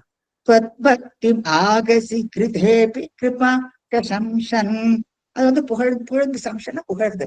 சோ அவனுடைய பகவான் பேர்ல உள்ள அந்த பக்தியும் அவனுடைய கருணை உள்ளத்தையும் ரொம்பவுமே புகழறாராம் துர்வாசர். இப்ப வந்து நமக்கு நிறைய இதுல இருந்து கொஞ்சம் இன்ஃபர்மேஷன் எல்லாம் தெரியுது. இப்ப வந்து இத்தனை எல்லாம் ஞானம் இருந்து இப்படி ஒரு கோபம் பகவானும் சொல்றார். இந்த ஞானம் இருந்துட்டு என்ன பிரயோஜனம் இல்லை, ஞானம் தபம் இதுக்கெல்லாம் வினயமும் கூட வேணாம் சொல்றார். இப்போ வந்து சப்போஸ் துர்வாசர் வந்து இந்த மாதிரி புகழ்ந்து சொல்றாரு இல்லையா கடைசியில, இவர் என்னத்தினால இப்படி பண்ணினார் அப்போ இது கூட ஒரு ஒரு டெஸ்ட் பண்றதுக்கோசரம் வர்றார். ஆனா அது கடைசியில நல்லதா தான் முடியுது. அவர் வந்து பிளஸ் பண்ணிட்டு போறார் துர்வாசர். அவர் வந்து சசம்சன்னு சொல்றாரு, பிளஸ் பண்ணிட்டு போறார் துர்வாசர். இப்போ இவர் இப்படி பண்ணாம இருந்திருந்தானா என்ன ஆயிருக்கும்னா, இப்ப கோச்சுன்னு சாப்பிடாம போயிட்டாரு இல்லையா? அவர் போயிட்டு அப்புறம் இப்ப எல்லாம் ஓடி ஓடி ஓடிட்டு இப்ப திரும்பி வந்திருக்காரு அவர். அப்போ இவர் பண்ணாம இருந்திருந்தானா என்ன ஆயிருக்கும்னா, அம்பரீஷனுடைய அந்த மேன்மை நமக்கு தெரிஞ்சிருக்காது. சரி, அம்பரீஷனுடைய அந்த பக்தி இல்லையா, பகவான் பேர்ல உள்ள அந்த பக்தி, அந்த அவன் அந்த விரதம் பண்றதுனுடைய அந்த எத்தனை அழகா பண்றான் இல்லையா, அந்த விரதம் எல்லாம் பண்ணி எல்லாருக்கும் இது நிறைய பசுக்கள் எல்லாம் கொடுத்து மூணு நாளைக்கு பட்டினி இருந்து பாடனை முடிச்சு அழகா அந்த 12 நாளைக்கு 12 ஏகாதசி துவாதசி அன்னைக்கு அது பண்ணிட்டு வர்றாரு. அப்போ அந்த மகிமைகள் எல்லாம் நமக்கு தெரிஞ்சிருக்காங்க. சோ அவனுடைய அந்த பக்தியினுடைய மேன்மையை காட்டுறதுக்கோசரம் தான் துர்வாசன் பண்ணினாராம். பண்ணலைன்னா நமக்கு அம்பரீஷனை பத்தி ஒண்ணுமே தெரிஞ்சிருக்காது இல்லையா? இந்த ஒரு சரித்திரத்தை பத்தி நமக்கு இந்த விஷயங்களே ஒண்ணுமே இருந்திருக்காது உலகத்துல. சோ இதெல்லாமே பகவான் வந்து ஒரு அக்னி பரீட்சை வச்சு அவளுக்கு மங்களம் உண்டாகட்டு பண்ணறதுக்கு சொன்னா அப்படி பண்றான்னுட்டு சொல்லுவா, எல்லாரும் பெரியவாள்லாம் சொல்லுவா. சோ இது ஒரு டெஸ்ட் ஆச்சு இருக்கு இல்லையா? அப்போ அதனால நம்ம அம்பரீஷனோட சரித்திரத்தை ரொம்பவுமே பாராட்டுறாங்கம்மா. சோ அப்படியாக அவர் வந்து பிளஸ் பண்ணிட்டு போறாரு. கடைசியா என்ன இருந்ததுன்னா, ராஜா பிரதீட்ச முனிமேக சமானநாஸ்வான் சம்போஜ்ய சாது தமிருஷம் விசிருஜன் பிரசன்னோ புக்வா ஸ்வயம் त्वयि तथोऽपि दृढं रथो भूत् सायुज्यमापचसमा பவனேஷ பாயாः. ராஜா பிரதீட்ச பாருங்க, பகவான் இங்க முனிவர் என்ன பண்றார், இங்க இருந்து ஓட்டம் பிடிச்சிருக்காரு. ஓட்டம் பிடிச்சு பிரம்மலோகத்துக்கு போய் அப்புறம் கைலாசத்துக்கு போயிட்டு அப்புறம் வைகுண்டத்துக்கு போயிட்டு திரும்பி வரார். அது வந்து 1 வருஷ காலம் மரபம். அதாவது முதல்ல பூமியெல்லாம் சுத்தி தெரிஞ்சு, அதுக்கப்புறமா சத்தியலோகத்துக்கு போயிட்டு, சத்தியலோகத்துல இருந்து கைலாசத்துக்கு போயிட்டு, கைலாசத்துல இருந்து வைகுண்டத்துக்கு போயிட்டு, கடைசியில அவரும் கஷதிரப்பி விட்டு காலில் போய் விழுது சொல்லி விடுறார். இது எல்லாத்துக்குமா 1 வருஷம் மாறினா துர்வாசம். 1 வருஷம் ஓடி இருக்கார் துர்வாசம். கடைசியில வந்து காலை வந்து பிடிச்சுக்கிறார் அவர். அப்போ இந்த ராஜா என்ன பண்றான், அந்த 1 வருஷ காலமும் ராஜா பிரதீட்ச முனி ஏக சமானநாஸ்வான், அந்த 1 வருஷ காலமும் அவன் சாப்பிடுறதே இல்லையா, வெறுமனே பாரணை பண்ணும்போது ஜலத்தை குடிச்சுட்டு அப்படியே வெயிட் பண்றாங்க. இன்னுமே அந்த அடுத்து 12 விரதம், ஏன்னா அந்த விரதம் வந்து பாரணை பண்ணி முடிச்சுட்டு விடுறாரு இல்லையா. இப்போ அவர் மனசு ரொம்ப சங்கடமா இருக்கு, சாப்பிடாதிக்கு போயிட்டாரு இல்லையா அவர். தன பேரை கூட்டின்னு வந்து சாப்பிடாமக்கு அவர் ஓடி போயாச்சு இருந்து. இப்போ அந்த 1 வருஷ காலம் திரிஞ்சுட்டு அவர் வர வரைக்கும் அவர் எந்த போஜனமும் எடுத்துக்கிறது இல்லையா.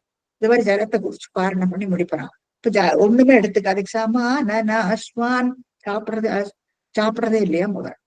அப்புறம் அதுக்கு வந்த பின்ன அனுகிரகம் பண்றாரு இல்லையா துர்வாசர், அவர் காலில் விழறாரு பாருங்க.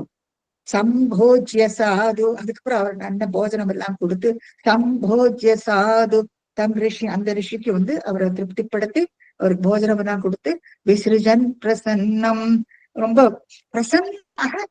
பிரசன்னமாக அவர் வழி அனுப்புறாங்க. சரி, அவங்க மனசுல எதுவுமே இல்லை பாருங்க இல்லையா. இத்தனை பாவம், அவர் இத்தனை கஷ்டப்பட்டு எல்லா இடத்துலயும் சுத்தி ஓடி தெரிஞ்சு இங்க வந்து விழறார். அந்த 1 வருஷ காலமும் பிரதீட்ச வெயிட் பண்ணிட்டு இருக்கானா அம்பரீஷன். இப்ப காலில் வந்து விழுந்த பின்னா ரொம்ப சந்தோஷப்பட்டுக்கலாம். அவர் காலில் விழுந்து வழங்குறான் இப்போ அம்பரீஷன் ராஜா. புக்வா ஸ்வயம், அதுக்கப்புறமா அவருக்கு போஜனம் எல்லாம் கொடுத்து அவரை பிரசன்னப்படுத்தின பின்ன அப்புறம் தான் சாப்பிடுறாராம். 1 வருஷம் வெயிட் பண்ணி அதுக்கப்புறம் தான் சாப்பிடுறாராம் அம்பரீஷன். புக்வா ஸ்வயம் त्वयि तथोऽपि दृढं रथो भूत्, त्वयि அப்படி இருந்தும் கூட சாப்பிட்டுட்டு, அப்படி இருந்துட்டு கூட இப்ப எல்லாம் முடிஞ்சாச்சு இல்லையா, தானும் சாப்பிட்டுடுறார். அப்படி இருந்துட்டும் கூட துவயி தங்களிடம் ததோபி திருடம் ரதோ போது, இன்னும் திருடமான பக்தியோட இருக்காராம் அம்பரீஷன். இவ்வளவு நடந்த பின்னி இன்னும் ஒரு கூடுதலான பக்தியா பகவான் பேர்ல, அதாவது திருடம்னு சொல்றார் ஸ்ரீமன் பட்டத்திலே. திருடம் ரதோ பூத், ரதः அபுத் ரதோ பூத். அப்ப பகவான் வந்து கடைசியில சாயுஜ்யமாபசமாம் பவனேஷ பாயாஹா, அவனுக்கு முதல்ல சுதர்சன சக்கரத்தை கொடுத்தார் இல்லையா அவன் ரஷனுக்கு. இப்போ சாயுஜ்ய மோட்சத்தையும் கொடுக்கிறார் அம்பரீஷனுக்கு. இப்போ அம்பரீஷன் அவ்வளவு பெரிய ராஜ ரிஷி அவன் இல்லையா, அவனுக்கு கடைசியில சாயுஜ்ய மோட்சத்தையும் கொடுக்கிறார் பகவான். भुक्त्वा स्वयं त्वयि तथोऽपि दृढं रतो भूत् सायुज्यमाप च स मां पवनेशपायाः. இங்க ஸ்ரீமன் பட்டத்திரி இப்போ முறை சொல்றார், என்னுடைய இந்த ரோகத்திலிருந்து என்னை ரட்சிக்கணும். மாம்பவனேஷபாயாக, குருவாயிருப்பா நீ என்னையும் ரட்சிக்கணும்னு முடிக்கிறாரு. சுதர்சன சக்கரத்தை கொடுத்து நீ அவனை ரட்சிக்கலையா? இவ்வளவு பெரிய இக்கட்டத்துல இருந்து தப்பிக்கிற அந்த கிருத்தியை இல்லாட்ட அவர் எரிச்சிருக்கும் இல்லையா? இப்போ அவருக்கு அந்த சக்கரத்தையே கொடுத்த அந்த பக்தனுக்கு நீ காப்பாத்தலையா? மனசுல அப்படி நினைச்சிருப்பாரு. பேர்பட்ட குருவாயிருப்பா நீ என்னையும் ரட்சிக்கணும், நானும் ஒரு பக்தன் தானே, நீ என்னையும் ரட்சிக்கணும். நம்மளும் என்ன பகவான் ஸ்ரீமன் பக்தனுடைய இடத்துல நம்மளும் இருந்து பகவானை வேண்டிக்கணும் இல்லையா? எல்லா இடத்துலயும் பாருங்க பகவானை பார்த்து பார்த்து சொல்றாரு அவர். இப்போ பகவான் கிட்ட நம்மளும் வேண்டிக்கணும். இப்போ இந்த ஓவரால் நீங்க இந்த அம்பரீஷ சரித்திரத்துல இருந்து தெரிய வேண்டிய விஷயங்கள் என்னன்னா, இந்த துவாதசி விரதத்துடைய மகிமை நமக்கு தெரியுது இல்லையா? அந்த துவாதசி விரதம்னா என்ன? நிறைய பேருக்கு இந்த விரதம்னா ஏகாட்சி விரதம் நமக்கு எல்லாருக்கும் தெரியும். துவாதசி விரதத்தை பத்தி நமக்கு அதிகமா ஒண்ணும் தெரியாது. சோ அதை பத்திய விஷயங்களும் நமக்கு தெரியுது. அப்படியே அந்த பக்தியினுடைய பிரபாவமும் நமக்கு தெரியுது இல்லையா? பகவான் சொல்றாரு இல்லையா, நானும் பக்ததாசகன்னு சொல்றாரு அவர். பக்தனுக்காக நான் அடிமைன்ட்டு பகவான் சொல்றாரு. சோ அது பக்தியினுடைய பிரபாவம் நமக்கு நல்லா தெரியுது இந்த ஒரு சரித்திரத்துல இருந்து. அப்புறம் அந்த நிஷ்காம கர்மா இல்லையா, அவர் எப்படி பண்ற காரியம் பகவானுக்கே அர்ப்பணம் பண்றான். அதனுடைய பலனை எல்லாம் எதிர்பார்க்கிறதே இல்லை அம்பரீஷன். ராஜாவா இருந்துட்டு கூட எந்த பலனையும் அவன் எதிர்பார்க்காம அந்த அவனுடைய கர்மங்கள் எல்லாம் நிஷ்காம கர்மா. இது எப்பவுமே ரெஃபர் பண்ணிக்குமா நீங்க. அப்புறம் இன்னொரு விஷயம் என்னன்னா, பகவானுக்கு ஞானிகளை விட பக்தர்களைத்தான் அதிகமான பிரியப்படுறாருங்கிறத நம்ம தெரிஞ்சுக்கிறோம். அதுக்கு மேல இந்த அம்பரீஷ சரித்திரத்தை இங்க நடுவுல வச்சிருக்காரு இல்லையா, பாகவதத்துல இது வருது. இது என்னத்தினால இந்த நடுவுல இந்த சரித்திரத்தை நம்ம படிக்கிறோம்னா, இந்த நபாகனுடைய இந்த சரித்திரத்தை நம்ம பார்க்கும் பொழுது, நபகன் இந்த வைவஸ்துவ மனுவுடைய 10 புத்திரர்கள் நபகன் ஒருத்தன், அவனுடைய சகோதரன் இக்ஷ்வாகு. இந்த இக்ஷ்வாகு குலத்துலதான் ஸ்ரீ ராமச்சந்திரமூர்த்தி ஜனிச்சிருக்கார். சோ அடுத்து ராமாயணத்தை நம்ம பார்ப்போம் இல்லையா? அப்போ ராமாயணத்துக்கு ஒரு பிரிலூடாக்கும் அம்பரீஷ சரித்திரம். அதோட கூட இந்த பக்தியினுடைய பிரபாவத்தையும் நம்ம இந்த சரித்திரத்துல இருந்து தெரிஞ்சுக்கிறோம். அவன் ராஜாவா இருந்தா கூட எத்தனை பக்தன் பாருங்க. சோ அந்த பிரபாவத்தையும் நம்ம தெரிஞ்சுக்கிறோம். பகவான் தன்னுடைய சக்கரத்தையே அவனுக்கு கொடுத்து அவனை ரட்சிக்கிறதுக்கு கொடுக்குறாரு. இப்போ அப்பேற்பட்ட நம்மளும் அந்த மாதிரி பக்தியோட இருந்தா பகவான் எப்பவுமே எல்லா கஷ்டம் எல்லா துன்பத்தில இருந்தும் நம்மளையும் கடத்திட்டு போயிடுவார் இல்லையா? இது மத்ஸ்யாவதாரத்திலயும் நம்ம பார்த்தோம். இந்த மத்ஸ்யம் அத்தனை பெரிய மத்ஸ்யாவதாரம் உருவத்தை எடுத்துக்கிறார் அவர். அந்த ஓடத்துல அந்த சத்தளிக்கிற அந்த ஜலத்துல அவர் அந்த சப்த ரிஷிகளையும் அந்த சத்தியவிரதனையும் காப்பாத்தி கூட்டின்னு போய் உலகம் இந்த பிரபஞ்சம் முழுக்க சுத்தி காட்டி ஆத்ம ஞானமும் போதிக்கிறார் சத்தியவிரதனுக்கு மத்ஸ்யாவதாரத்துல. அதே மாதிரி இங்க நம்ம பாக்குறோம் அம்பரீஷ சரித்திரத்துல அவர் பக்தியனுடைய பிரபாவத்தை நம்ம பாக்குறோம் இந்த சரித்திரத்துல.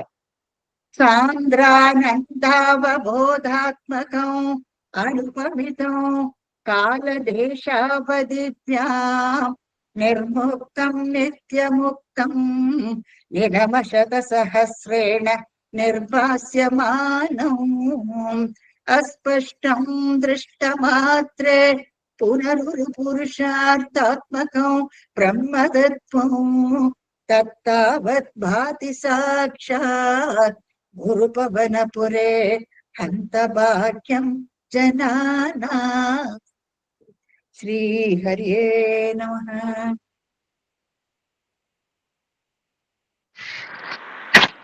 Thank you, Mommy. Thank you, Mommy. Thank you, Mom. Thank you, Mommy. Thank you, Mommy. Sri Rama Jayam. Thank you. Thank you, Mommy. Super, Mommy. Thank you, Mommy. Fusion. Thank you.